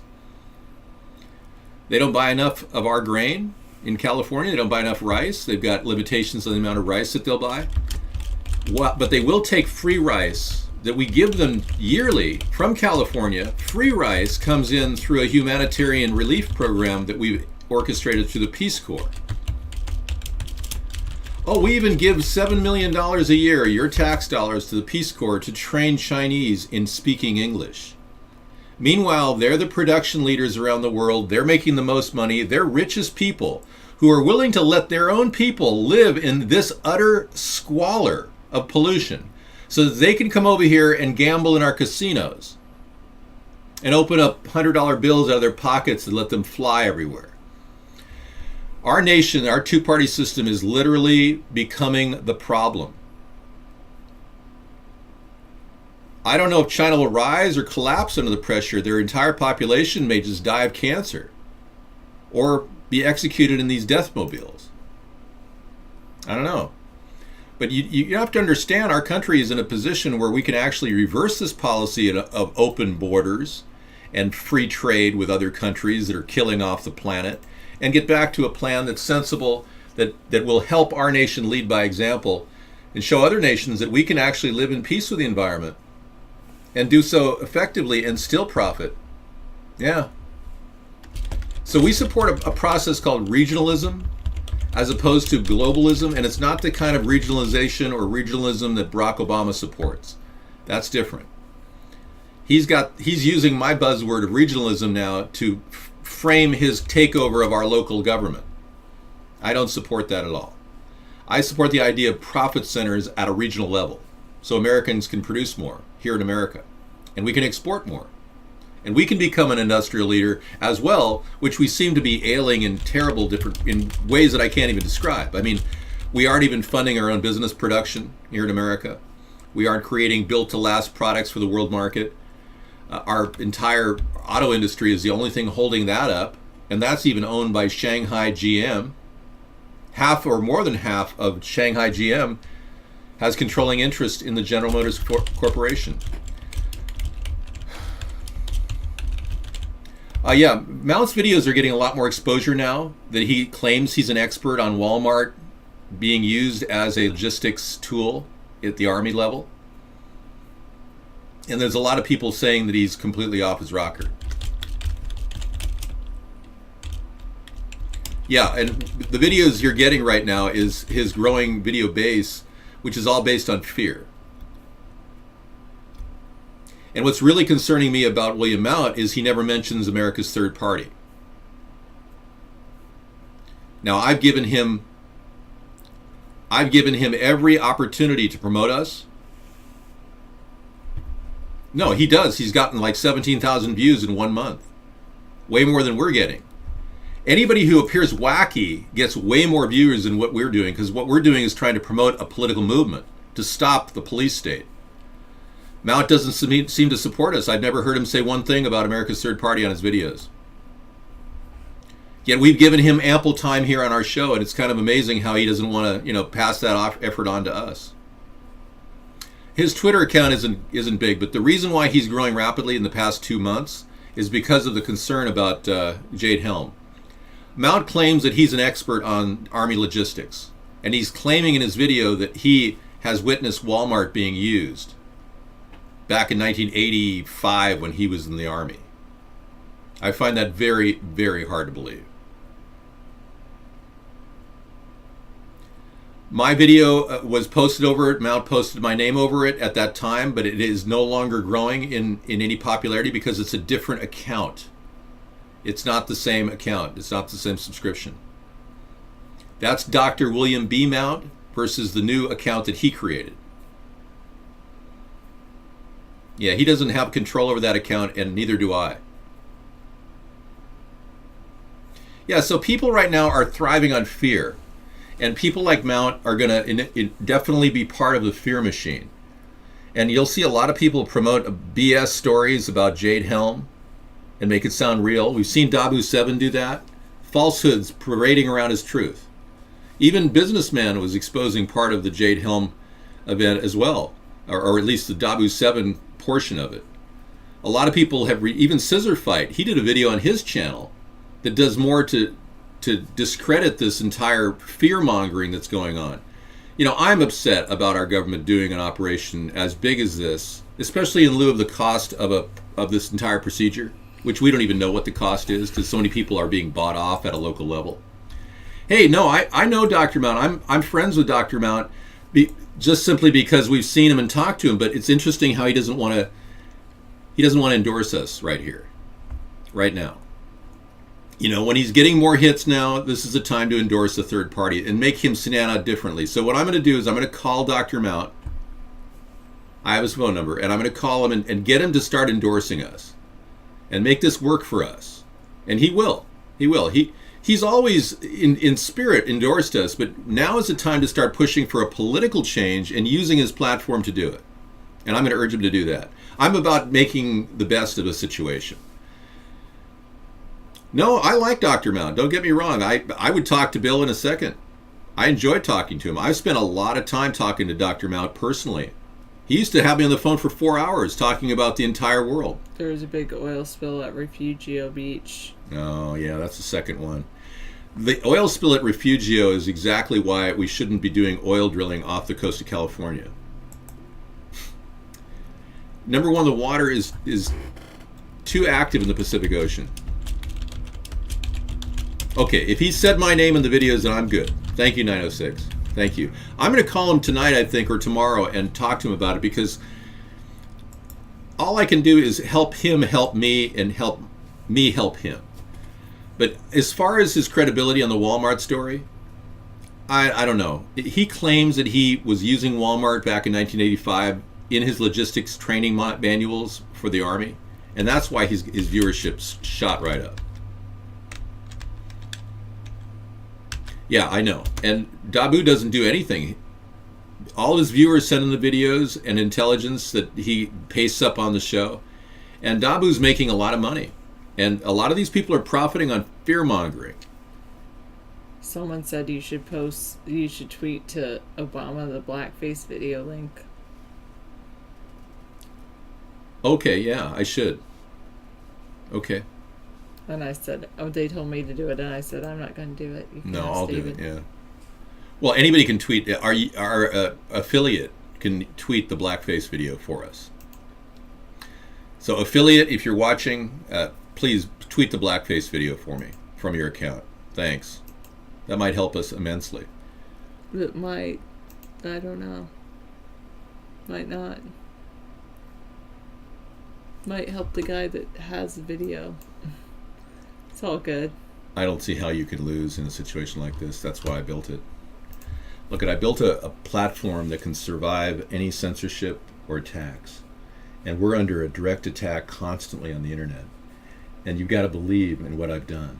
Oh, I or believe in it would be a waste of my time to sit here with Of course, I'm you. here with you. No, it would be literally a waste of my time to sit here and talk about politics if you thought for a second that what I'm doing isn't working. I mean, literally, putting myself in the line. No, I had to put myself in the line to get noticed. And you need to realize how deep the rabbit hole goes. You know, when censorship appeared in 2008, I stood back and I said, okay, wait a second. They won't talk about a third party in any national scope. We won't get any mainstream media. Every attempt we made to every radio station, every TV station, every email we sent out, every press release was completely ignored. I know it's working, Bob. And my effort at that point in 2008 was to make a strategic move, which was a huge move when I did the blackface video. And I chose to do it because I needed to show the American people that this country was predicated on freedom of speech. And that anyone who's trying to suppress freedom of speech is the enemy. Truly. And they'll stop you from speaking out about your local property taxes like Mad Dog's concerned about. They'll stop you from speaking out about an environmental crisis as bad as chemtrails. They'll shut down your concerns about fluoride in your water system. And gradually the entire population will be like a herd of cattle waiting to be taken to the slaughterhouse, and they'll create these places at Kmart or Walmart that you can actually go and find safe haven, and they'll lock the fireproof, blast-proof door behind you. And that'll be the end of you. Seriously. We are headed toward a national state of emergency with the police state that's forming. And if you don't step up right now and start telling everybody about the third party and our alternative to the police state, then you will pretty much be endorsing the entire military operation they call Jade Helm.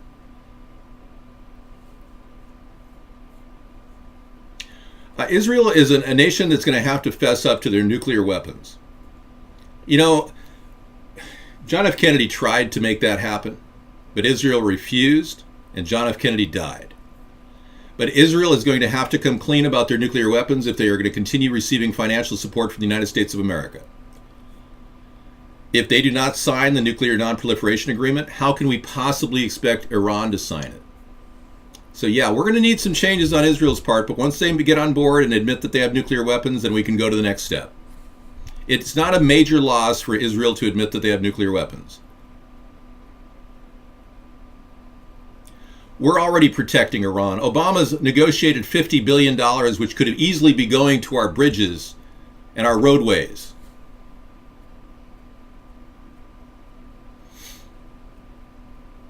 Good. Have a pizza.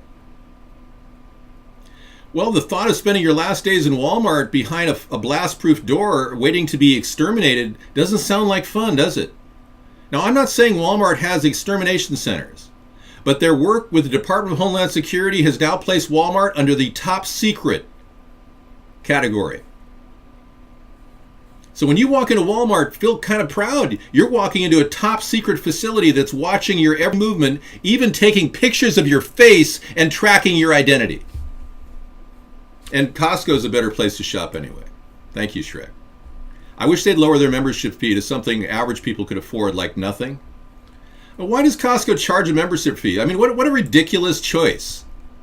You know, the people that get food stamps can now get food stamps covered at Costco. I'm happy to inform you that the USDA SNAP program said that their clients, the food stamp recipients, the illegal aliens who shop, are now able to cash their food stamps at Costco. And I actually said to her, Costco's a membership-only place. We don't care, sir. Our clients are very happy to be able to use those food stamps anywhere they want. Well, how can a person get a membership fee of $50 and afford to go shopping at Costco with food stamps? It doesn't matter, sir. We are very happy with our client. Your clients, you are my client.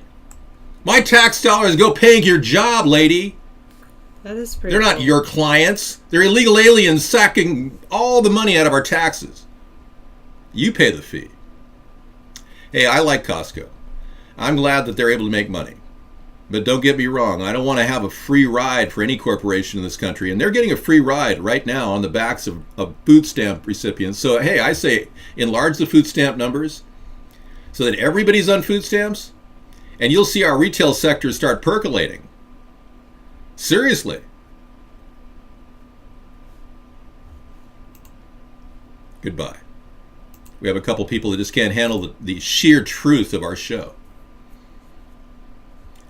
They have a towels in front of Walmart, Walton? I didn't know they have towels there. I don't have a welfare check, but good point.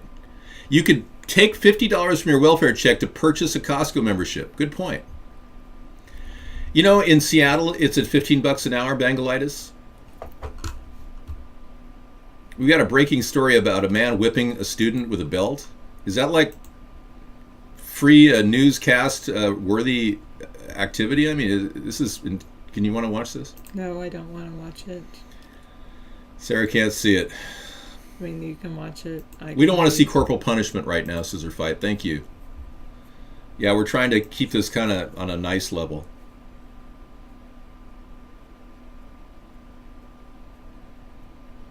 Blue Notes, I really hope that they get my blackface video out there and loop it on TV, because I want the virality of the video to play out all over the place. You know, nothing has catapulted me more to fame than the blackface video. I'm now the bane of the humor of our state legislators here in Washington. Patty Murray and many others make statements about me regularly. Do you think I ever would have been noticed if I hadn't done the blackface video? Seriously? That is going to catapult me to national fame and exposure, which is exactly what I need, because my message is so cutting edge that it needs you to waken up and pry open your brain, and the reality slips in that, yes, a white man can put on a blackface to impersonate a president. It's okay. We've gotten to that point where we're okay with it. Blacks are okay with it. The only ones who are not okay with it are the ones with extreme white guilt, that have this weird mentality that they're ashamed to be white because they didn't have as many advantages, or they had too many advantages when they were growing up, which is not the case. Affirmative action has actually reversed the tide on advantages, and people like me have become victims of affirmative action. I'm sorry you felt like a victim. I didn't feel like a victim. I am a victim of affirmative action. Period. It's not feeling, it is. It is what it is. And I'm here to correct all that. I don't know if you believe, can you believe this is a real UFO? Let's take a look. Hang on. This is a UFO clip we got from Venezuela. Does that look fake to you? Yes. It does? Yes. You're the one that believes in aliens, so you don't think this is... I don't know. Well, believing in aliens is okay, but doing a blackface video, oh, that sucks. You're right. You don't think this is real? Looks pretty real to me. All right. They have a tower in front of Walmart and they call it people control. Are you serious? Wow.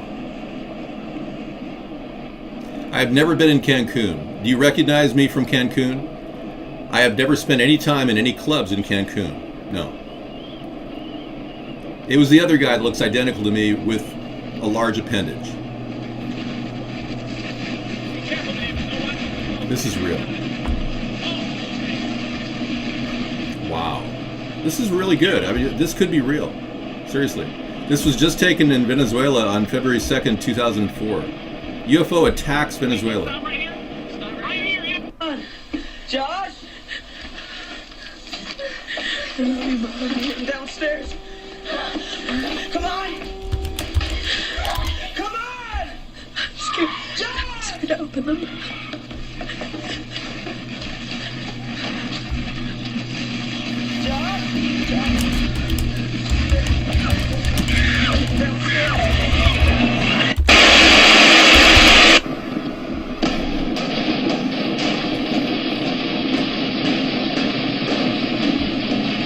It's pretty real to me.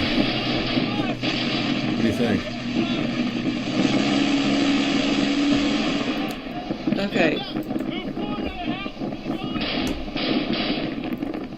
Well, David, obviously it's not real. Otherwise, It's not real. And this is coming from a person who believes in aliens. well, you said I believed in aliens. No, you do believe in aliens. You said you do. I asked you, do you believe in aliens? Because I don't believe in aliens. I haven't seen one in person. But You if said it's possible. yeah, it is possible. I would agree with that. But okay, I want to address Shrek's question. Sure. Shrek, currently the federal government said that they are not going after states that have passed the legal issues.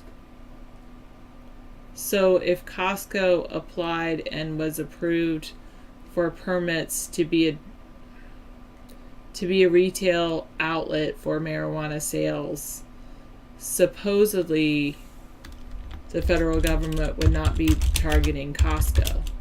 I mean, it seems to me that the federal government is more likely to target individuals that are growing than people that are retail sale establishment places. Yeah. However, there are some issues when it comes to I won't say there might be some issues of how the transaction happens. Usually it has to be a cash transaction, and then that has to be calculated and the taxes have to be paid out of that. That's at least my understanding of it, Shrek. I'm not a lawyer. I would refer you to seek the advice of a lawyer and or talk to the state directly. I want to thank all the people that have witnessed my photo at Coco Bongo in Cancun. I have no idea how my photo got there. Thank you so much for your appreciation for my beautiful face. Of course you have a beautiful face. By the way, somebody said White you should... or black or purple or green. Yeah, whatever color my face is. By the way, I was going to say, somebody said, would streaking be good for Sarah? And I think Sarah's going to go to streaks in a few years. She's talked about it. Yeah. What do you think, Sarah? Oh, for my hair? Yeah. You've talked about doing some streaking someday. Yeah, maybe. I think streaking is really expensive for women. I'm wondering, how expensive. Is it possible to do streaks where you take the comb, highlights. You take the comb and get a wide comb and put a little bit of hydrogen peroxide on each, every fifth tooth in the comb, and then just go like this, and then rinse it out in about 15 minutes. What do you think that would look like? Yes, or dye do or a something. huge amount for the food supply. 9223. That'd be a cheap highlight. I mean, highlights cost us $70-$80 for women. It might look cheap. What if you do it at various positions? Kind of mix it up. I'll bet you could get highlights just as nice as an $80 highlight job if you do that method. All right, I will not be taking a barber at the White House. I'll be doing all my own hair cutting. I hope you realize that I will not trust somebody with the scissors near my head, just so you know. And I'll be saving the government a ton of money on my personal hygiene as well. I'll be washing my own body. I won't hire people to wash me like Reggie Love. I won't be a body man, so I'm a big, Yes, huge Walton. savings right there. Yes, Walton, that's what I thought. And I'll frequently be going down to the buffet and going through the dumpster to make sure people aren't wasting food. I'll be monitoring the dumpster activity, making sure that we use a composting system at the buffet. Do you need Amber will be no, I got this show covered. I'm good. Thank you, though, for everything. You've been awesome. Sarah's put a lot of time in here tonight. I don't have a toupee. Not very much. Not as much as you do. No, I like doing this show. See, people claim I have a toupee. It's absurd. Oh, man. I do have proof of Reggie Love, yeah. In fact, Reggie Love and Barack Obama were playing spades the night that Osama bin Laden allegedly was shot. He wasn't in the war room like the photoshopped item that they sent he was in. Obama was basically with Reggie Love. And how do I know that? Because Reggie Love told me. So we'll be talking a little bit about Reggie Love's experience with the Reggie Love. I used to think aliens might be real, but now I believe in the intelligence of people, so I no longer believe in aliens. Okay, Sarah's changing her position on the aliens. So now she says she doesn't believe. That's almost unfair, though. You say you don't believe in aliens now. I can't change my position. I'm forced to be who I am. But she wants to pretend like she's not in any way involved in aliens. Okay. You don't believe in aliens? We now have that duly noted. Thank you, Sarah. All right. Do you believe in alien life form, though? Because that's one thing I can agree with you on. But aliens like, this type of an alien, let's see. Let me ask you a question. As a litmus test, just to verify. There are plenty of aliens that come into our country every year. And I'm not talking about illegal aliens. Do you believe this is a petrified reptoid or reptilian? Or do you believe that this is possibly a very nice plaster Paris object? It looks like somebody's... I thought for a long time it was like a... prehistoric reptilian. No, like a stuffed monkey that somebody was carrying around like a doll. It was a stuffed monkey. Okay, I could believe that. Let's get that off the screen. Let me do one other taste. No, this is a comparison thing. I'm gonna show you another picture that this I know you've seen before. What do you think of this picture? Do you believe it's an artistic rendition of an alien, or? I think it's my baby picture. It's your uncle. It's your baby me picture. in a different life before the plastic surgery. That's what I really look like. Well, if this was an alien sitting next to you, you'd freak out. But no, let's see one other question. I'm going to show you live video footage. So we've ruled these out. She definitely doesn't believe in aliens. One final test to see if she believes in aliens. Here we go. Well, I do think that the alien autopsy video, that was pretty cool. This is about as close as an alien she's going to get. Here we go. This is from the top secret classic. Absolutely wrong. This is from the Russian archives. Originally taken in 1957. Released in 2011. Is the most artistically accurate... What is that? It's just like a blob. No, you're getting there. Hang on. Look closely at this picture. It's very interesting. Scully and Mulder are going to be talking about it shortly. Sarah, that you change your mind. Well, she did. She flip-flopped on the alien issue. Oh, Sarah, you're such a flip-flopper. Okay, let's get rid of the credibility or bring the credibility. Let's go back and just this song, and let me get some better music, because this song sucks in terms of music. What do you think these are? I mean, look at the way they say that this is not CGI. Experts have said this looks like a real. Yeah. So you think this could be an alien? Possibly. So you do believe in aliens? Not really, but you kind of do. Okay, I believe in this. Come on. Come on. Come on. Come on.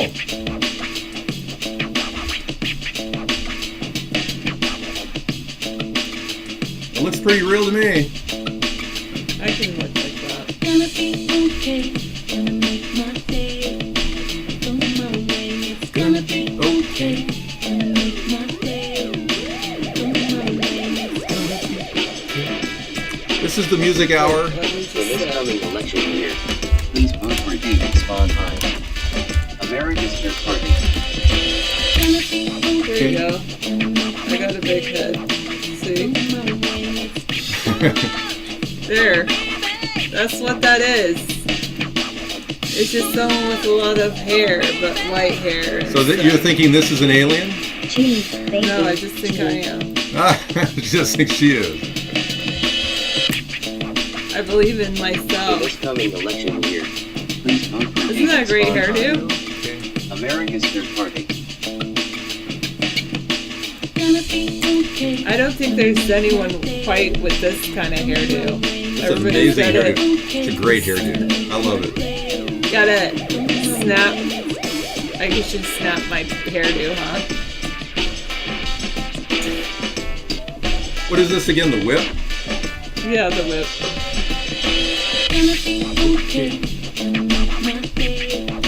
Thank you, Scissor Fight.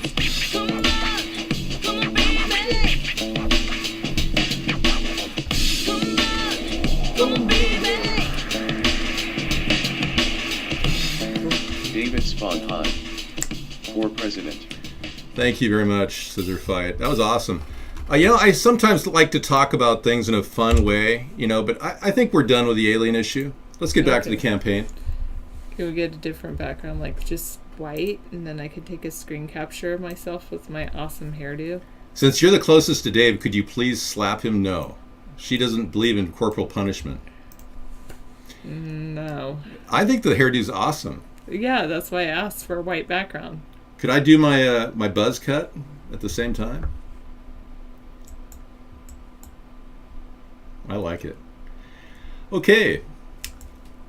I'm going to get out of the room for just a few minutes and to come back to pound in the final 45 minutes. This show has gone by a lot faster than I expected. We've got some scientific stories to talk to you about. Disclosure series is one of them. Do you know where in the disclosure series we want to cue it up? Yeah, I want this because I want a white background, like I said. Okay, let's do that. Go full extend. Layout. We should probably download the newest, and then this up here. There you go. Okay. All right, she's got her white background.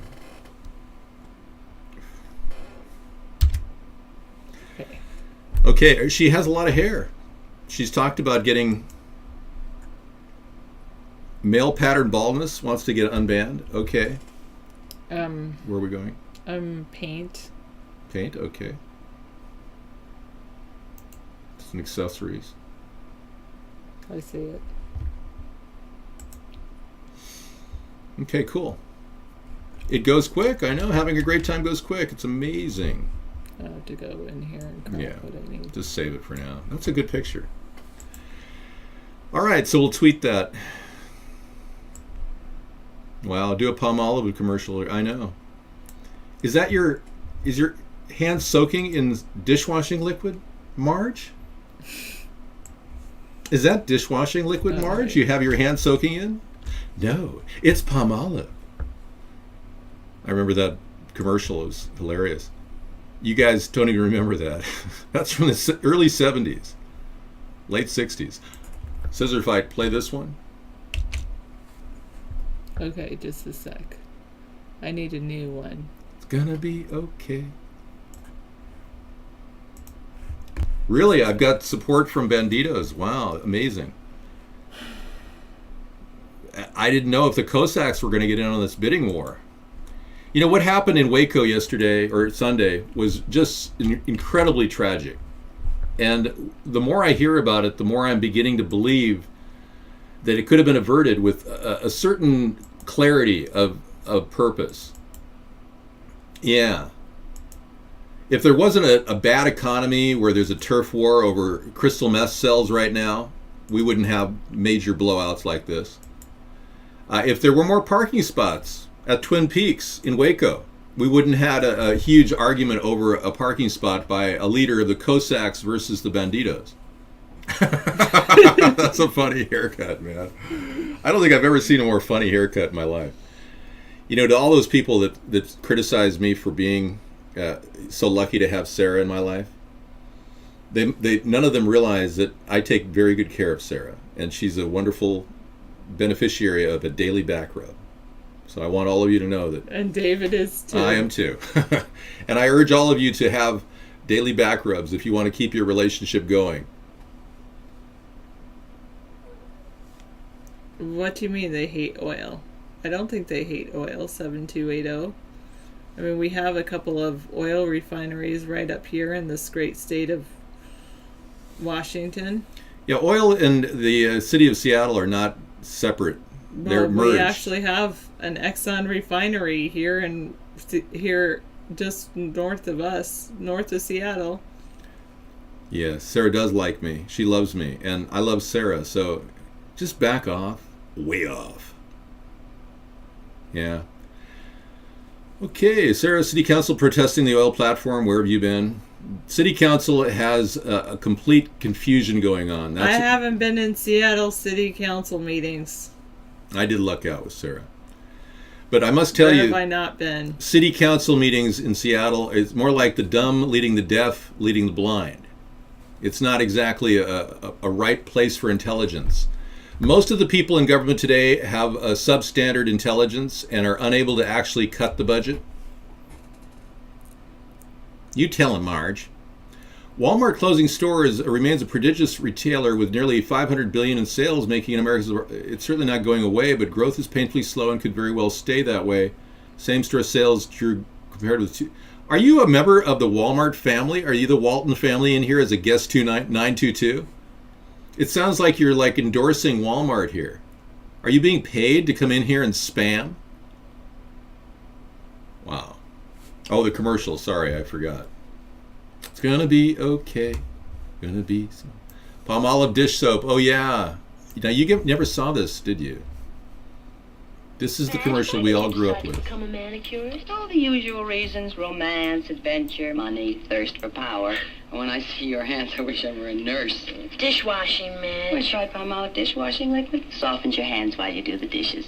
Pretty green. You're soaking in it. With dishwashing liquid? Palmolive. Mild then. Oh, more than just mild. Right, Madge.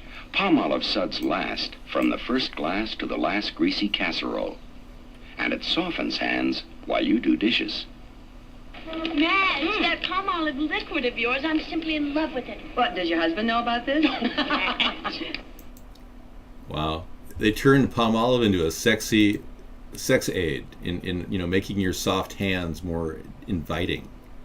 Making washing the dishes a fun, sexy experience. Yes. Well, this is so great. David, this is so like what I grew up with. Prol. Let's take a look. It's gonna be okay. Fairy Liquid, 1991 UK advertisement. Okay, you got this in the United Kingdom in 1991. I spy with my little eye something beginning with F. Is it fingers? No, but it helps keep my fingers soft. Oh, now it's fluffy. Oh, those bubbles fluffy. They're my fairy bubbles. They help keep my hands soft. Is that why you use?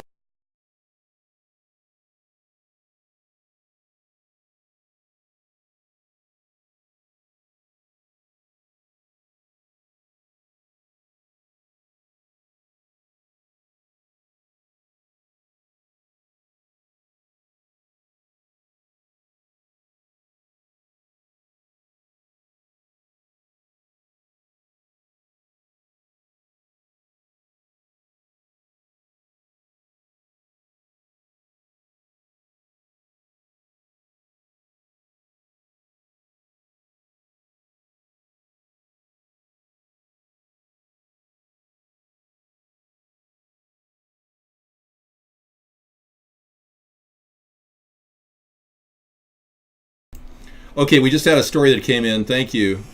34 murdered in Baltimore since Freddie Gray died. In 30 days since Freddie Gray died, following injuries sustained in police custody, 34 people have been murdered in Baltimore, according to the Baltimore Sun. A 60% increase from this time last year. Most of it happened after. Yeah. Hello, audio? Is this okay? Audio check, testing, 1, 2, 3. Thanks for coming in. You can take a break. You've been a wonderful participant. Thank you. Good night. Thank you. Good night. Chicago had 40 shot in the same time period. Wow. Thank you, Sarah. Awesome. Wow, that was an awesome time with Sarah. Now we get to play our Reggie Love video to show you what he was doing that fateful day with Barack Obama. When we thought Barack Obama is in the war room. No, he was playing spades with Reggie Love. 40 shots, 7 dead. Wow, bummer. most people were like down in the Situation Room, and he was like, I'm not going to be down here. I can't watch this entire thing. And just so he, myself, Pete, Souza, the White House photographer, Marvin, we must have played 15 games of spades. 15 games of spades? Let's hear this again. And probably, typically, like the weekends, he'll work like a half day. And this Sunday, we were there until almost, I think he went on TV at midnight, and almost midnight, and sat around in the private dining room, kind of like, most people were like down in the Situation Room, but he was like, I'm not going to be down here. I can't watch this entire thing. And just so he, myself, Pete, Souza, the White House photographer, Marvin, we must have played 15 games of spades. Seriously, our president was playing games during an assault on a Al-Qaeda leader, allegedly killing him? Well, that raises the big issue here on Conspiracy or Truth Tuesday. Why haven't we seen a picture of Osama bin Laden's dead body? You can't say that terrorism hasn't increased when we've seen this caliphate and this ISIS media campaign by the CIA. Why is it we haven't seen a picture of Osama bin Laden's dead body? I don't get it. You'd think something would have popped up by now. Osama.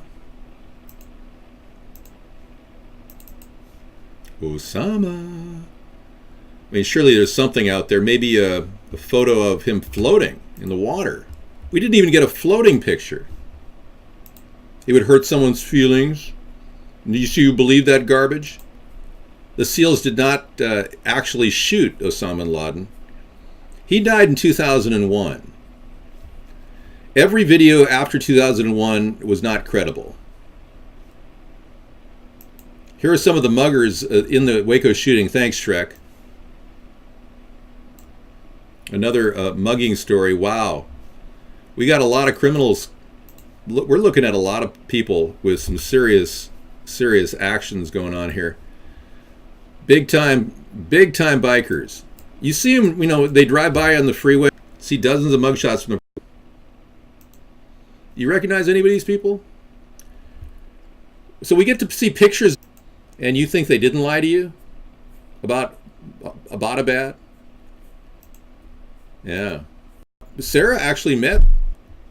This is one of the most powerful video commercials or films of the 1970s, everybody. Check this out. Turns out he wasn't even Native American.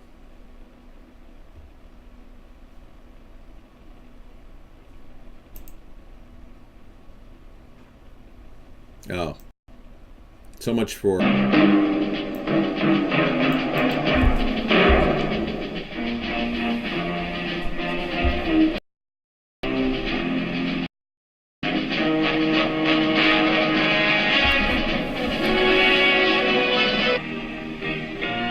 Deep, abiding risk.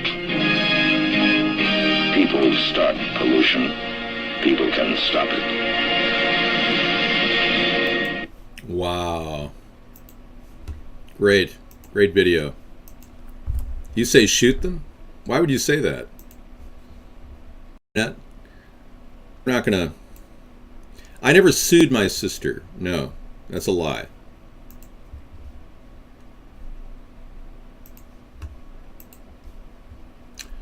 Did you read the Times today? A pipeline burst and spilled oil in the Pacific Ocean? Yes, I heard. Ananand Casa. Was it Kaliga? I thought it was Iron Eyes Cody. I believe it was Iron Eyes Cody. Yes, it was. Sarah actually met him when she was a young girl. I'm more Native American than he was, ironically. We must save planet Earth. We must save planet Earth now. He's Latina, that's correct. We must help. We are screwing Earth over. speak with forked tongue. You not help people. You not help people with nuke planet with embracing GMOs and Monsanto. And now you want to spend 15 billion. They don't want to stop GMOs. They don't want to legalize pot. They don't want to reveal Osama bin Laden's picture of his dead body. They don't protecting warlords in Afghanistan. Oh yeah. And they could care less about the environment. Well, we've got cap and trade legislation. In 20 years, we'll save 17% of our greenhouse gases this way. Oh. I can't cry right now. I've been crying too much already. I'm all cried out. That'd be too much to ask me. David, thank you so much for our Ustream. I think she finally heard me. What?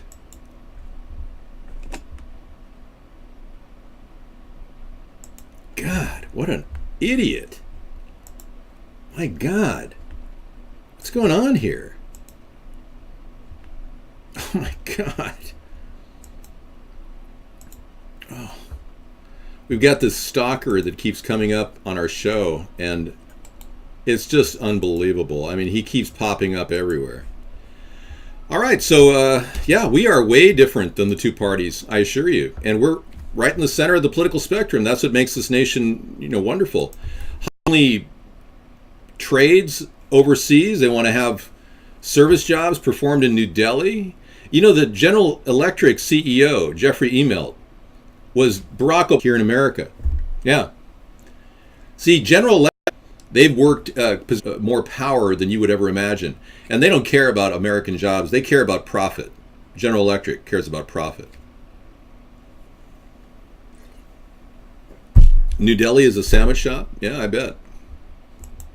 Well, if the CIA visited bin Laden, they would only be visiting him because he was an actual agent. Bin Laden was an agent. His name was Tim Osman. Osama bin Laden was named Tim Osman. That was his agent name during the Mujahideen period. He was on the payroll of the CIA. I'm sure, but I don't think Osama bin Laden made it. But if he is living in some other country, that's certainly fine. But I believe that what happened was we've got a president who spent the past 7 years drinking. All right? We've got biker gangs living a life without any checks and balances, getting away with unbelievable atrocities, driving across the country, terrorizing the entire nation. And now they shoot each other because your president is asleep at the switch. Yeah. No plan, and no plan to stop the brutality in Baltimore or any other city for that matter. He's never made any overt statements about the brutality. He's put together the 21st century policing manual and orders from the federal government to take over small local operations. But he hasn't done anything to stop the brutality. No public statements at all. Well, they haven't been able to divide me ace to ace. I can tell you that because I hold the center in America's politics right now, I'm not part of their game plan. I'm not a part of the divide and conquer mentality. I'm a uniter, a person who's trying to find a common ground between the fiscal conservatives on the right and the social liberals on the left. So I'm exactly the antithesis of what these separators or these dividers are seeking. Divided we fall, united we stand, and frankly, a third party is necessary now. We're not going to be able to solve any of the key problems facing our country with the two parties as they are. My original intention when I built a third party with Sarah was to formulate a platform that was flexible, and we are. We are completely flexible, and if a lot of you dislike a lot of our ideas because they're going to require your tax dollars, I'm not going to require your tax dollars. I'm going to work more on a plan to get funding from investments. We want to put together solutions like renewable energy savings bonds and an alternative to the existing system of just paying out of your tax dollars for the non-working class, a way of looping capital. So we've got all kinds of ideas to solve problems in our country. And unlike the Democrats, we actually have solutions. One of our key solutions that many people ask about is our seawater pipeline. And it is a plan to build multiple modules around the country that would create fresh water on a daily basis. And the Ocean Pipeline project is available at oceanpipeline.com. But the idea is to bring seawater into the center of each module and let the sun bake in a sealed area. 150 degrees it gets inside, and it'll actually evaporate up to 10 gallons a day of fresh water in the side troughs on the side, literally just creating a constant stream of fresh water. And the nice thing is, all of this could run on renewable energy. It wouldn't necessarily need fossil fuel like the huge centrifugal desalinators. Sheriff John Brown says Obama's plan to stop military tracked armored vehicles to the police is a publicity stunt. You're right. The police use wheeled armored vehicles. They don't need tank treads. Thank you, Sheriff John. Thank you. Yep. Obama's plan has got a trick in it. I knew there was a trick somewhere. Yeah, because I knew he was saying one thing and doing another. Because we look at this Humvees Obama has ordered for all our cities. 432 MRAPs, 44,000 other or binoculars, 533 helicopters, 93,000 machine guns he's giving from the military down to the lower ranks. So he's literally creating a federalized military force at local law enforcement levels. He is creating a police state.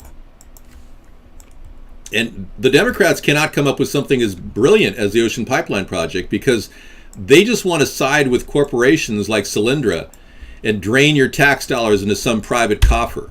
I will implement the Ocean Pipeline through our renewable energy savings, like our war bond plan, where people will make money on their investment. Fresh water brings money. Yeah, the police are looking like feds these days. So, folks, what this is about is a simple plan, really, for our campaign for America's Third Party, and it is end the police state. Because if we don't make that one of our central themes, we're not going to get through to the people that are out there that are listening. A lot of people don't realize that our nation is heading toward a Gestapo-like police state, and the elitists want that to happen. So,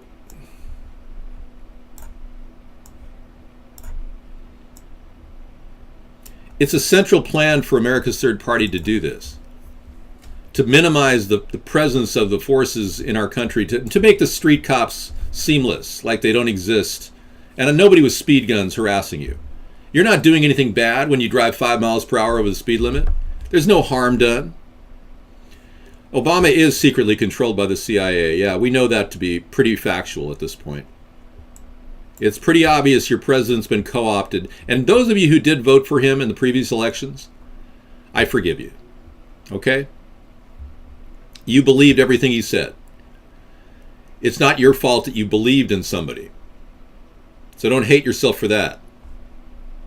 But believe this. We don't have enough time left to have bad, corrupt people running for president. People like Rand Paul. People that are obviously in this for personal gain. We don't have enough time left for this. Our country is reaching a point where we have to turn the tides against this two-party tyranny that is shouldering up this police state that I'm referring to.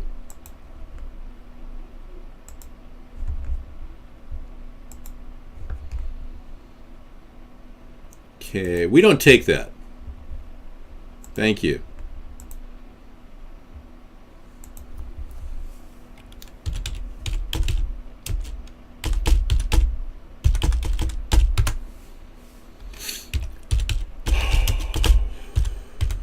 Yeah, I can't take any kind of a tiny URL. Sorry.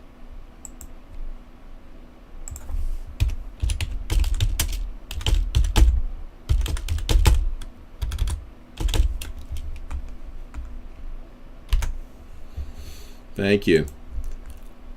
Yeah, Obama is financed by JP Morgan just like Hitler was. Gore Vidal says, in order to become president, you have to be bought 10 times over. Yeah. I like JFK. I really felt that he would have been a better president for our country. I do, in our time, I think JFK was the best president. I didn't vote for Ronald Reagan, but a lot of people still like Ronald Reagan, but he was kind of kept out of the loop. Oh yeah, Obama's in the 1%. I don't want to become a millionaire in the office of the presidency. I realize I'll be getting, what, in 4 years, a combined total of 1.6 million, of which I will return 25% of that. So that's a significant bounce back to like right under 1 million, almost. By the time I'm done spending out what I make in 4 years, I probably still won't be a millionaire. I don't want to be a millionaire. I certainly don't want to be a billionaire. I think there's something that happens to a person's mind when that happens.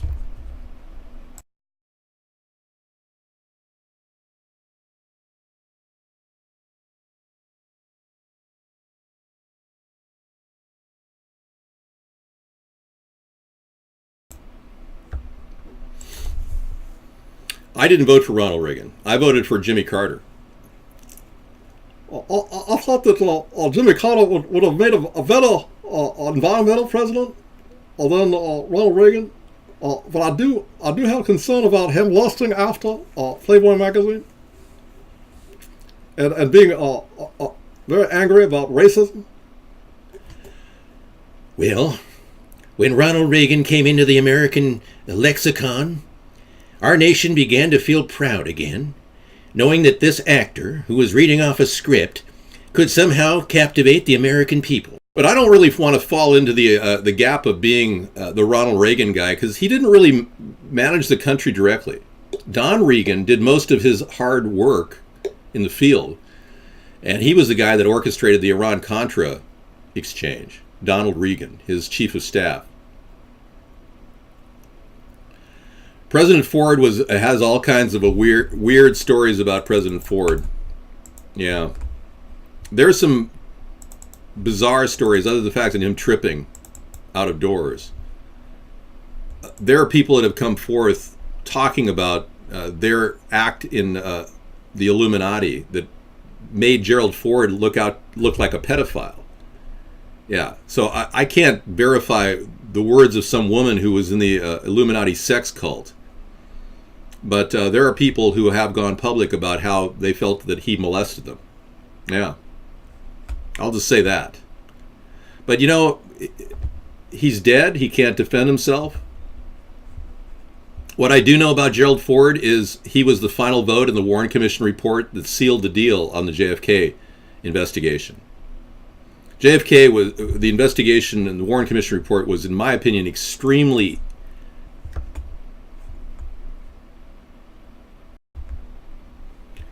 So yeah, he signed the deal and he got the job. It was complete payback. The deal was he got rid of the JFK story, he ended it, and he got to be president of the United States. Nobody voted for it's not hard to believe he wasn't totally huge blow, everybody. This just came in.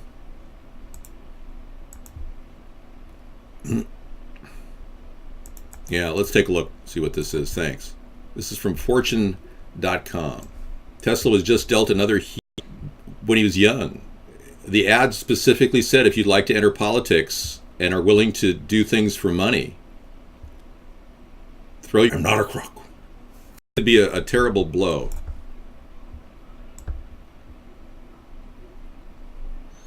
The electric car company suffers a setback in Texas. Another bit of bad news for Tesla. Texas will not be allowing the auto manufacturer to sell direct to consumers after legislation failed to pass the state legislature, despite support from both parties. Wow. It would have allowed Tesla stores in Texas to actually help customers get into an electric car. You see how this dumb two-party system is killing business? They can't do anything for business. Together, we're going to purge that. We don't post links to United American here. Ann, thank you.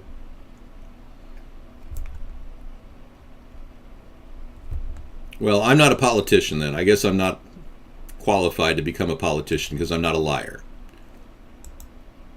Thank you. Present from my sister. Bill just bought that dress, Pro.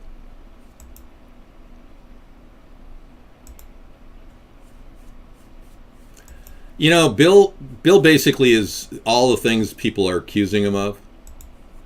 And his relationship with Jeffrey Epstein is a despicable case of a man, older man, wanting to be with younger women. Here we go. This just in from and here's Jeffrey Epstein's story. Yeah, thank you, Daily Mail. Thank you for bringing that in, Mad Dog. And the other link was good. Earlol has this. Let me show it to you all. Okay, this is good. Thank you, Mad Dog. Appreciate it. When did this, remember 1 Adam 12, become this? Exactly. No cuff.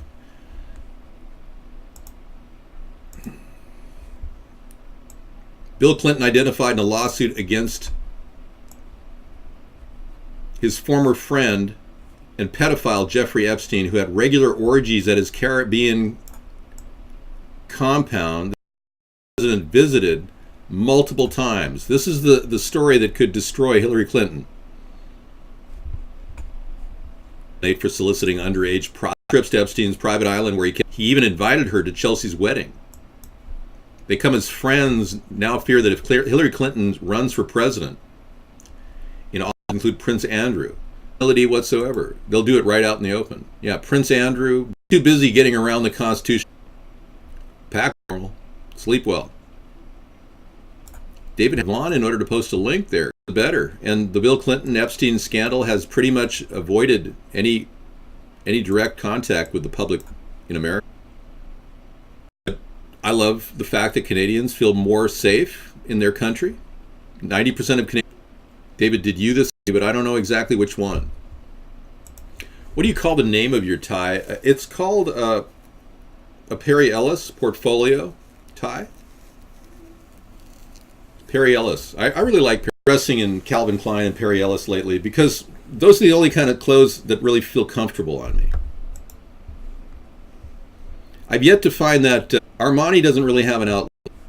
It looks like Grandma got run over by a reindeer.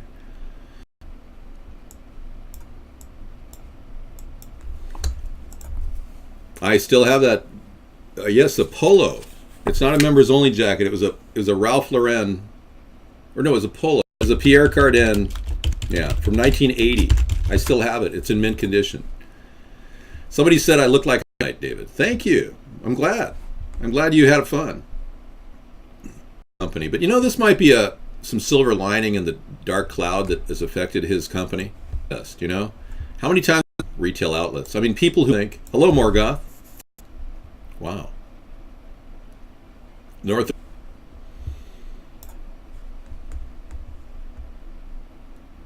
Bart is. Remember, North America, you too can be like Rodney. Sack up, be a man. Get a fucking job. All of us, because he has this peekaboo view of the Florida coastline from his retiree community. Pretty interesting. When he goes down to the jacuzzi, he's got to peel away about 2 inches of scum from all the suntan lotion that the 75-year-old women in his community have been wearing. Clear filtered water. Space in between the scum. Have you ever been in this jacuzzi that over 100 people have been in and it hasn't been cleaned? That's what he envisions. Condo his mom gave him. I didn't listen to any of the racism that Michael Obama did. The predominantly black, further separating the divide by creating a separation due to what appears to be xenophobia, fear of being invisible, fear of no one looking at you. I've never heard this before. I mean, this is the first I've ever heard of it. You know, I feel rather blessed because wherever I go in African American communities, people are all going, "Ooh, at least I got noticed." Honky, whitey, Wonder Bread. And how many of you have been victim of black racism against whites? Serious itch, guest 846. Well, there is an age limit in the show. Blacks were rejected by black universities. That sounds absurd. Came from a rummage sale, man. It's been one big job, hand job. Olive dishwashing liquid, it softens your hands while you do. Okay, and then we talked a little bit about develop emergency crews responding to an oil spill in Santa Barbara. That's predictable. Leave it to the Democrats to allow oil drilling off their coastline and then run down the Deepwater Horizon for being out there a mile out and a mile deep. Tell me they aren't the biggest hypocrites on earth. I mean, if we want to do a successful drilling operations, they should be on land. They would protect the water, don't you think? I mean, put them right on the shore, for crying out loud, right on the land. You don't do them a mile out and a mile deep. All right, thanks for that. It's a show, yeah, it is. We talked a lot about Obama's IQ, but there's not much to talk about. He's one step above a moron. And what else here?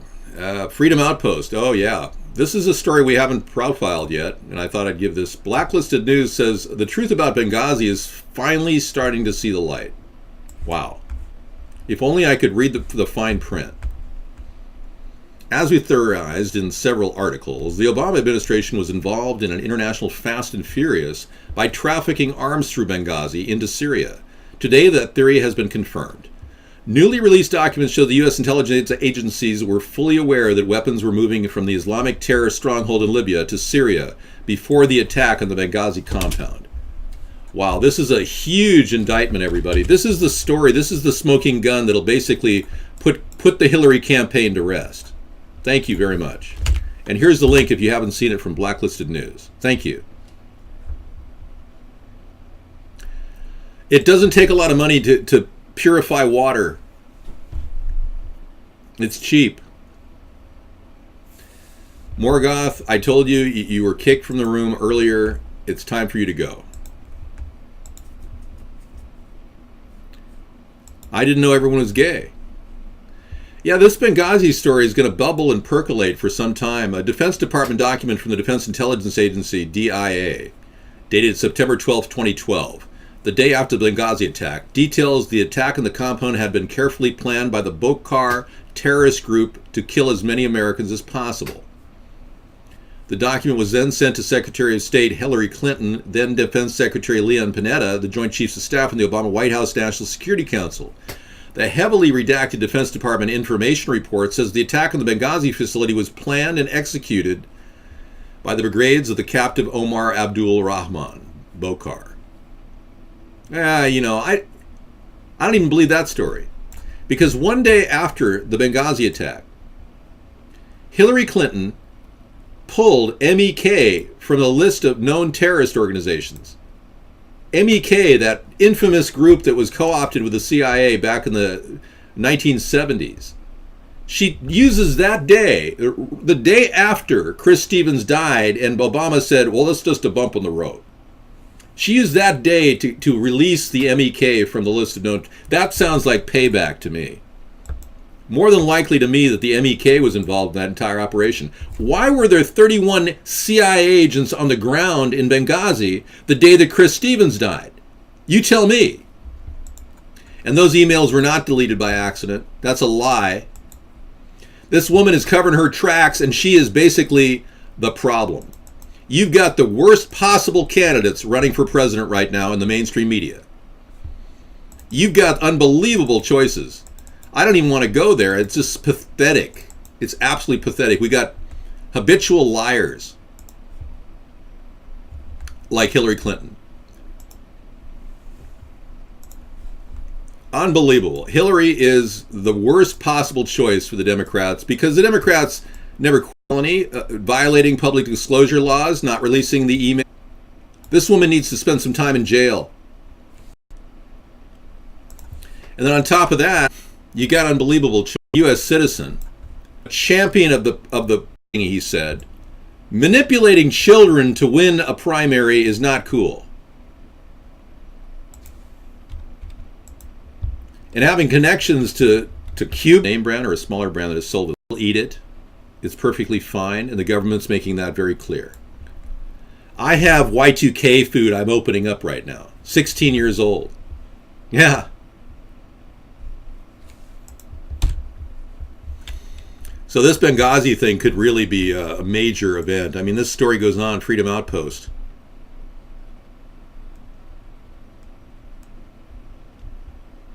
The weapons for the Al-Qaeda network, the CIA did, by violate negotiating with terrorists. I don't get that.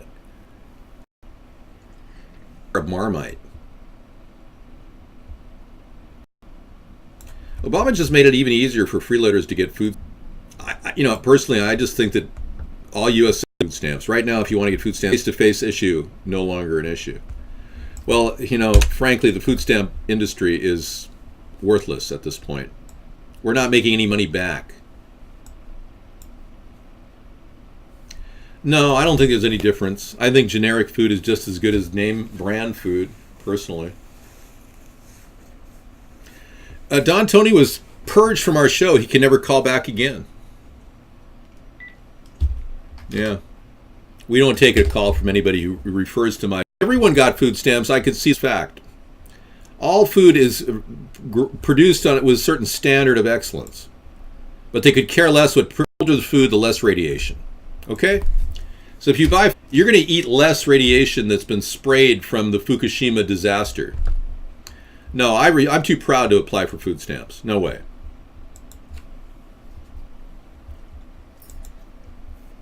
You use them in a marinade on a pork roast.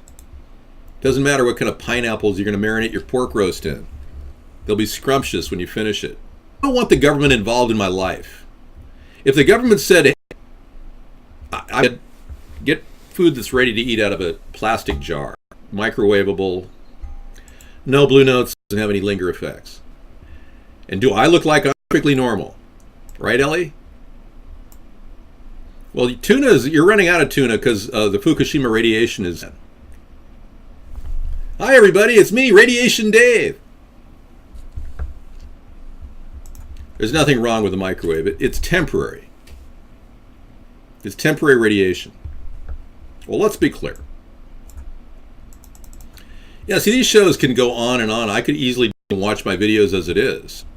Drones. Peanut butter is safe. Plastic jars of jam. Akmak. Akmak is a great value online.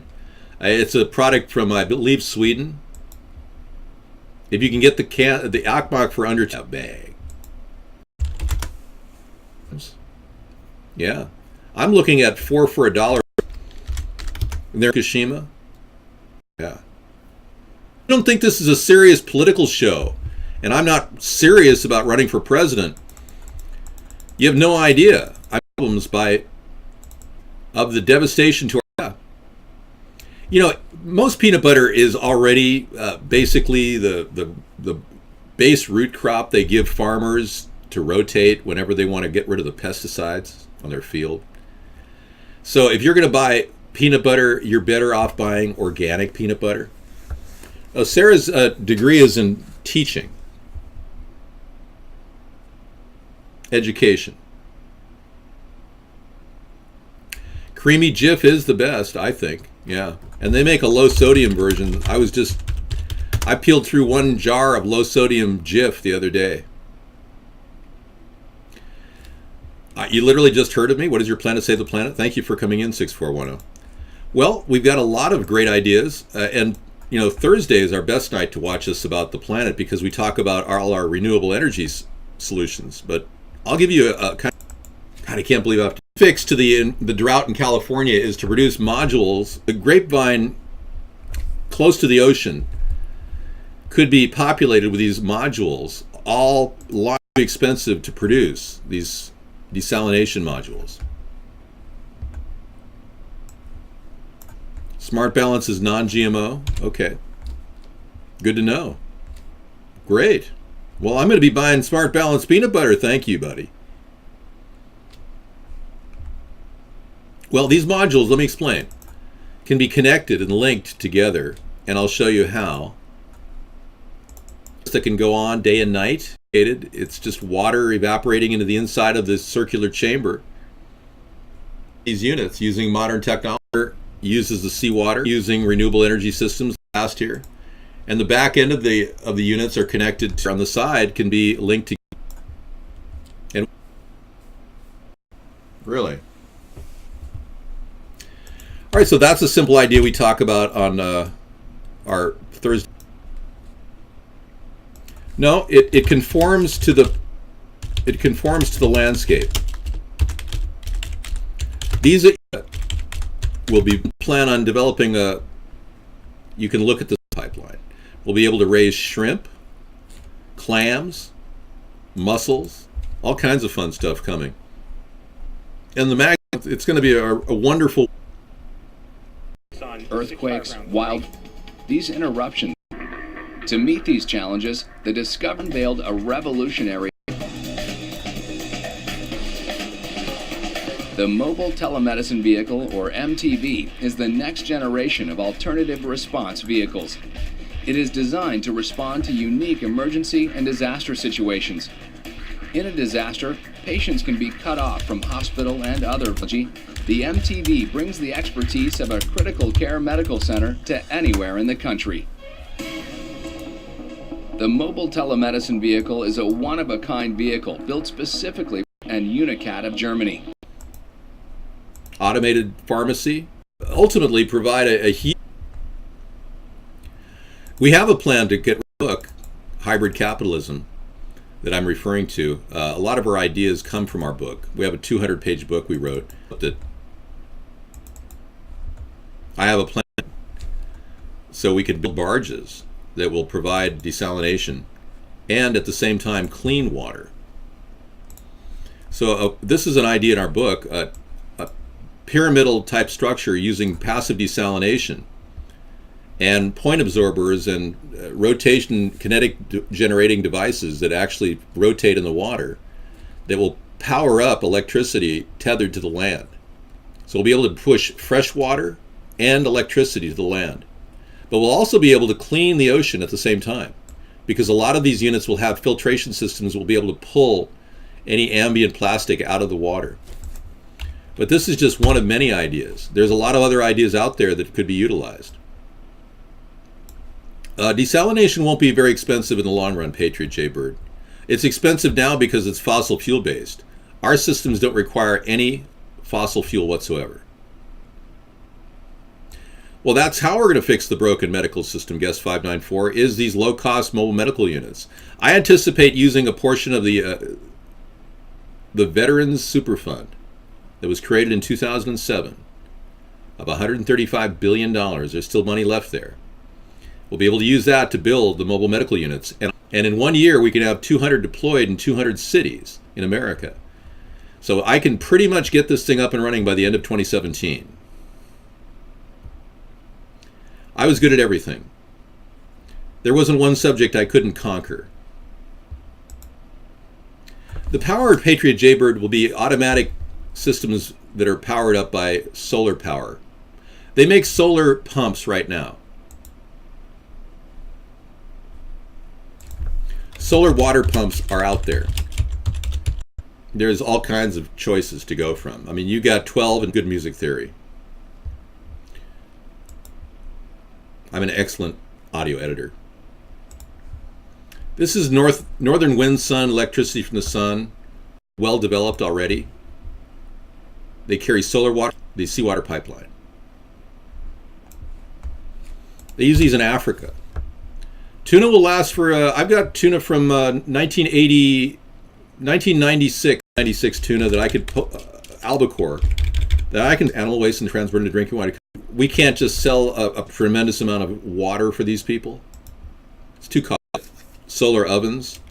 And if you want to go ahead and Google a word, the word is fun panel. And you want to check out something really good. I'm going to Google fun panel right here. That's all you got to do is put fun panel in your search engine. And it opens up this whole story about this thing you can actually make in your backyard. It's cool. How to build a solar panel cooker. So these are the kind of things that will actually benefit people as this. And this stuff will actually cook food. I've done it myself. I've made a chicken in one of these things. It's a little sun cook people in need. That's a bad can of food. Any type you see that's bad. And whenever you do with fresh water, okay?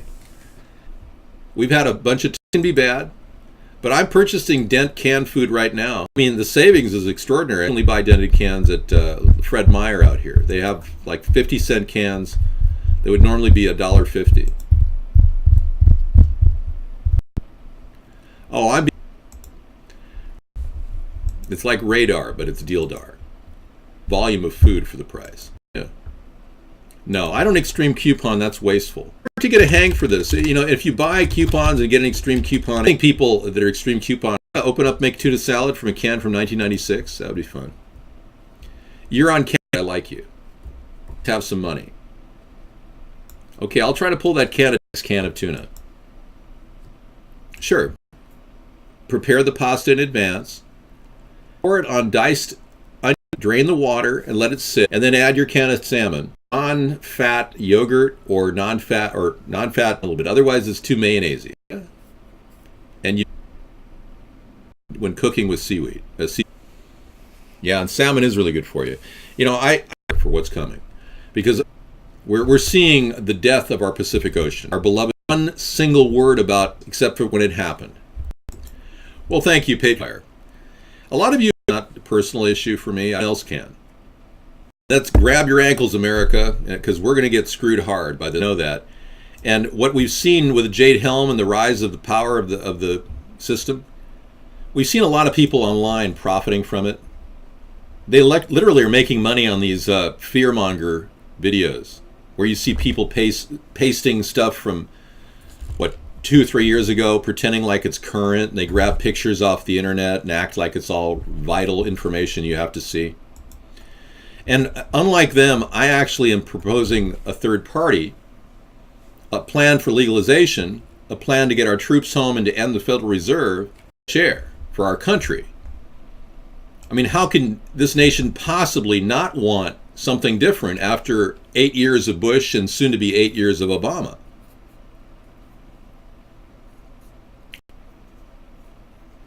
Yeah, I know. Well, I'd love to send sardines out in the mail, but if I do, the USPS, they have all kinds of transportation issues. When they ask people, you know, is this dangerous, volatile, or they have a spiel that they give, perishable. Then they have you fill out a form. It's just ridiculous. So no, store it in your closet. Ideal closet space.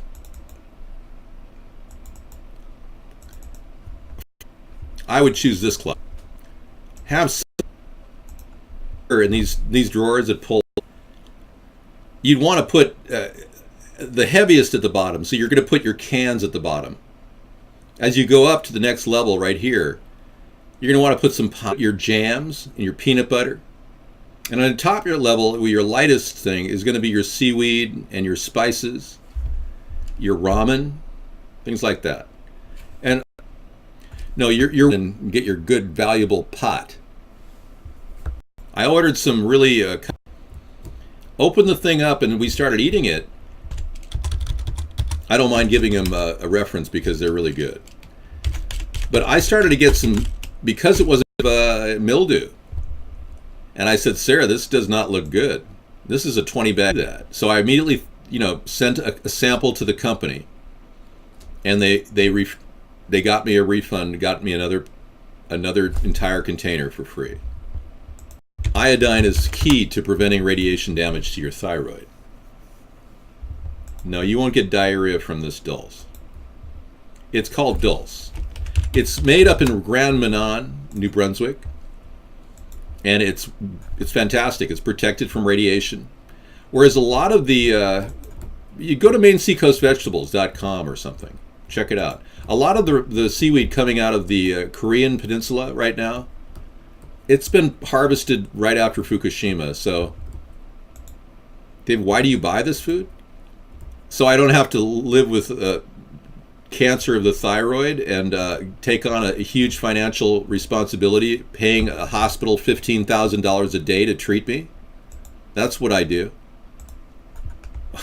Why would I eat healthy? Yeah, and everything I ever worked for in life, God. No, I've got enough pre-Fukushima to last at least 3 to 5 years. Get one of those Armani suits on sale for my closet, $10,000. Raw Dulce, there you go. Nuts.com has it. Yeah, see, there you go.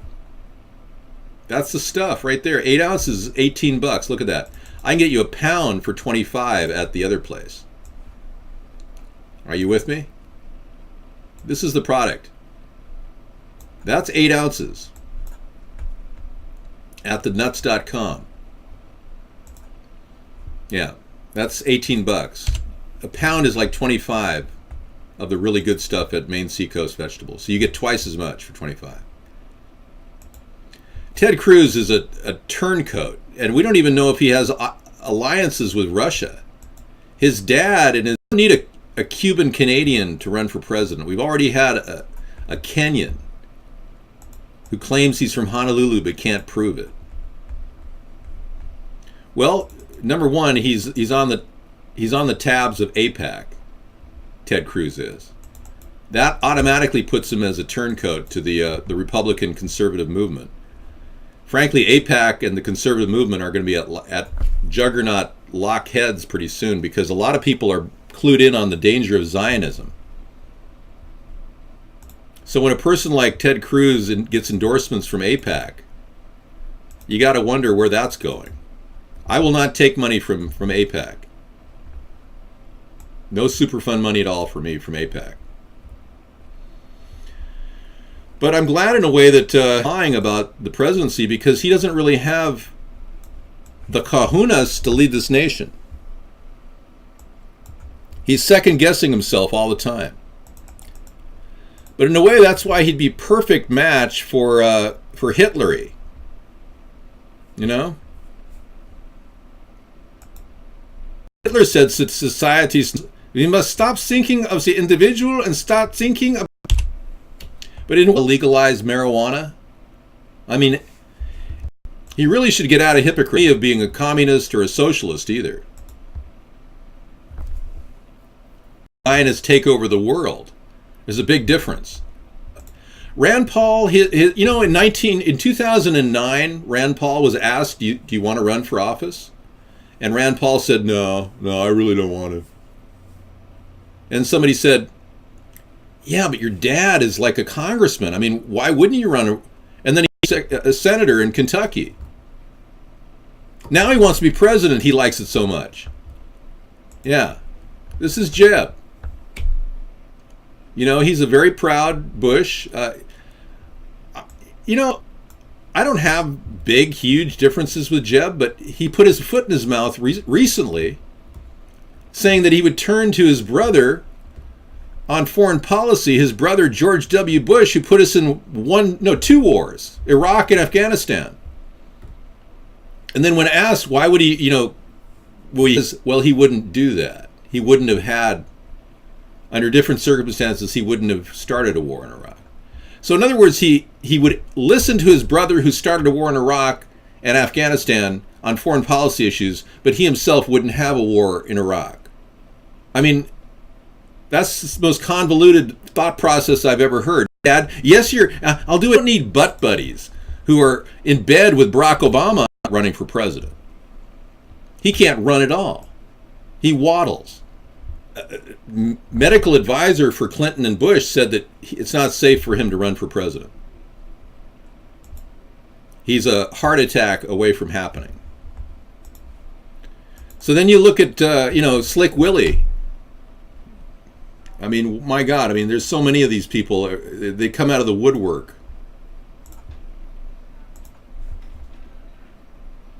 Sleaze of America. I don't know. Rand Paul does not indicate to me that he's going to be able to work with Democrats. These two conservatives won't even make a centrist president possible. It'll be just like the same thing we had with George W. Bush. Unable to negotiate with the left. And then the pendulum swung all the way to the left side, and we've got Barack Obama, who couldn't even negotiate on any issues about the budget. Boehner said it was like negotiating with a bowl of Jell-O. It would be her way or the highway. And we'd have a disastrous combination of bad judgment and greed. Christie's height and weight. Yeah, and Rand's hair is very weird. Many people are thinking he's wearing a hairpiece.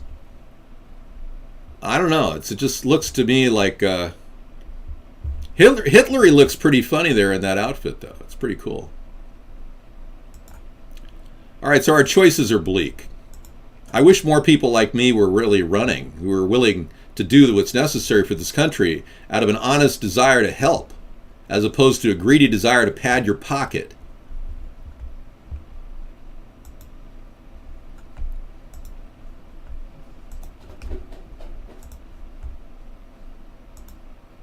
When you say Ron Paul is an archon, what does that mean? Do any of you speak kitty? I think my cat just took bowel movement.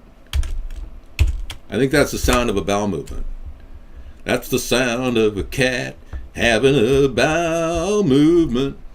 The archons, the Gnostic warriors. Oh yeah, thank you. You think you can stop me, old man, you dumb son of a beep? Who you calling old man here? You're pretty funny. Yeah, do I look like a guy who's an old man? Thank you. I'm not in the closet. I'm trying to show people what they can store in their closet. So let's see what wholesale food you guys can buy online.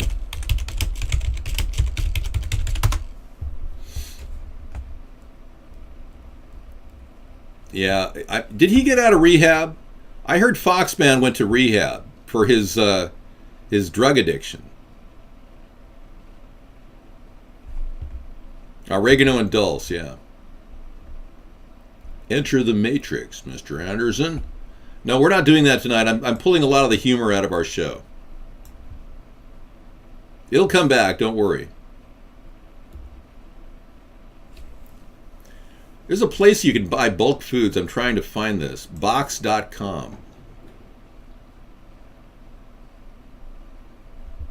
Box.com. Hot deals.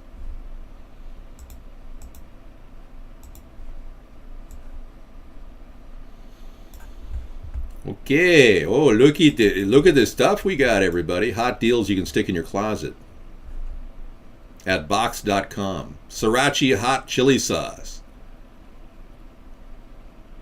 2 24-ounce boxes of Cheez-Its. $7.81? I don't know. That's overpriced to start with. See, my deal dart tells me a lot of these places are just ripping people off. I would not buy at this purchase point.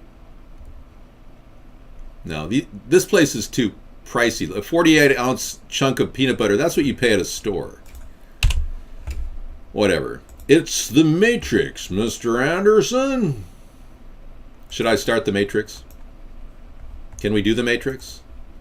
Do the Matrix. Do do do do do do do do do do do do do do do. Mr. Anderson. Maybe we should do the Matrix.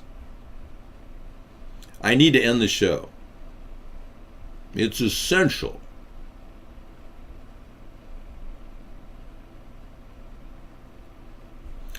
So we're going to find out tonight whether Serena and her sister Venus are boys.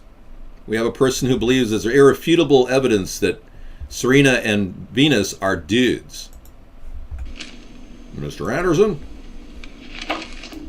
As you can see, we've had our eye on you for some time now, Mr. Anderson. Mr. Anderson? Oh, Mr. Anderson. Mr. Anderson. Mr. Anderson. Mr. Anderson. Mr. Anderson. Mr. Anderson. Mr. Anderson. Mr. Anderson. Mr. Anderson. Mr. Anderson. Mr. And so, yeah, I'm going to play some video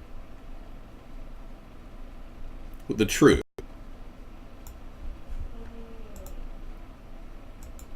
You put sriracha crystals in your joints? What are you, out of your mind? Great show, as always. Thank you.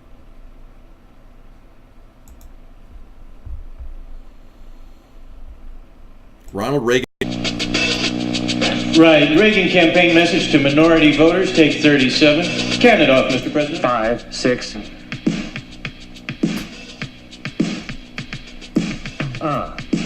Oh yeah. Lord have mercy. Now let me hear a little bass now, Nancy. So good. So fine. You're cooking now. Thank you, dear. Now, smoking. We're in a grove now. And that's groove, sir. Groove. We're in a groove now. Oh, there is the. Oh yeah, look at that. Bohemian Grove. That's actually factual. Smoking. We're in a grove now. Sir, groove. We're in a groove now. Well, there he is. There he is, Ronald Reagan and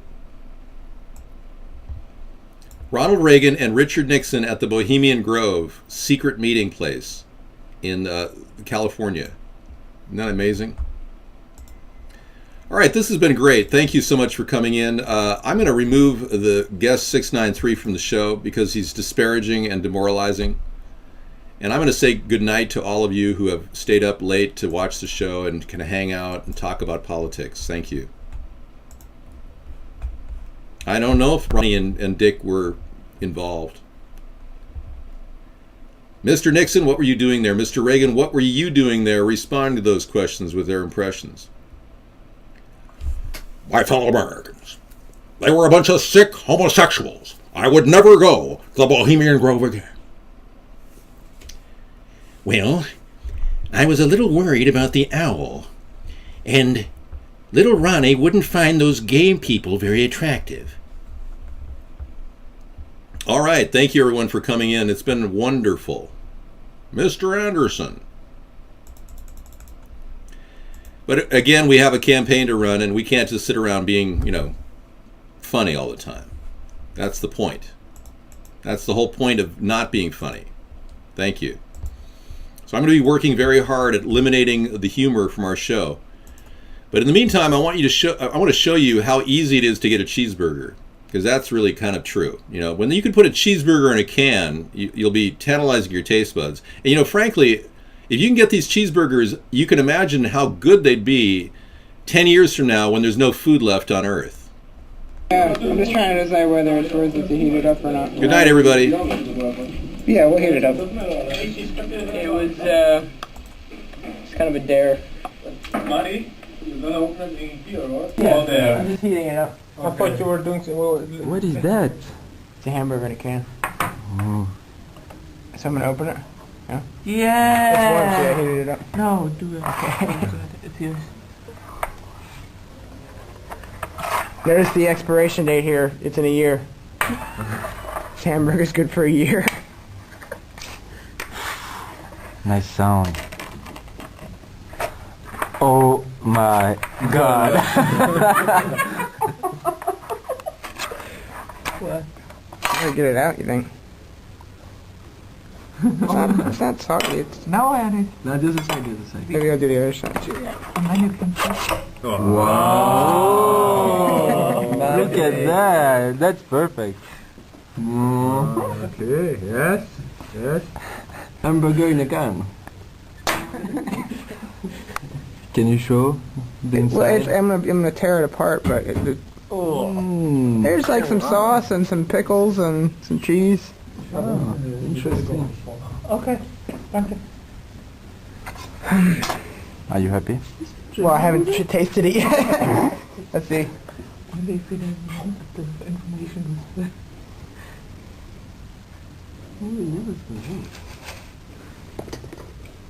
I've had worse. It's not bad. It's pretty good. Bravo. Trying to escape.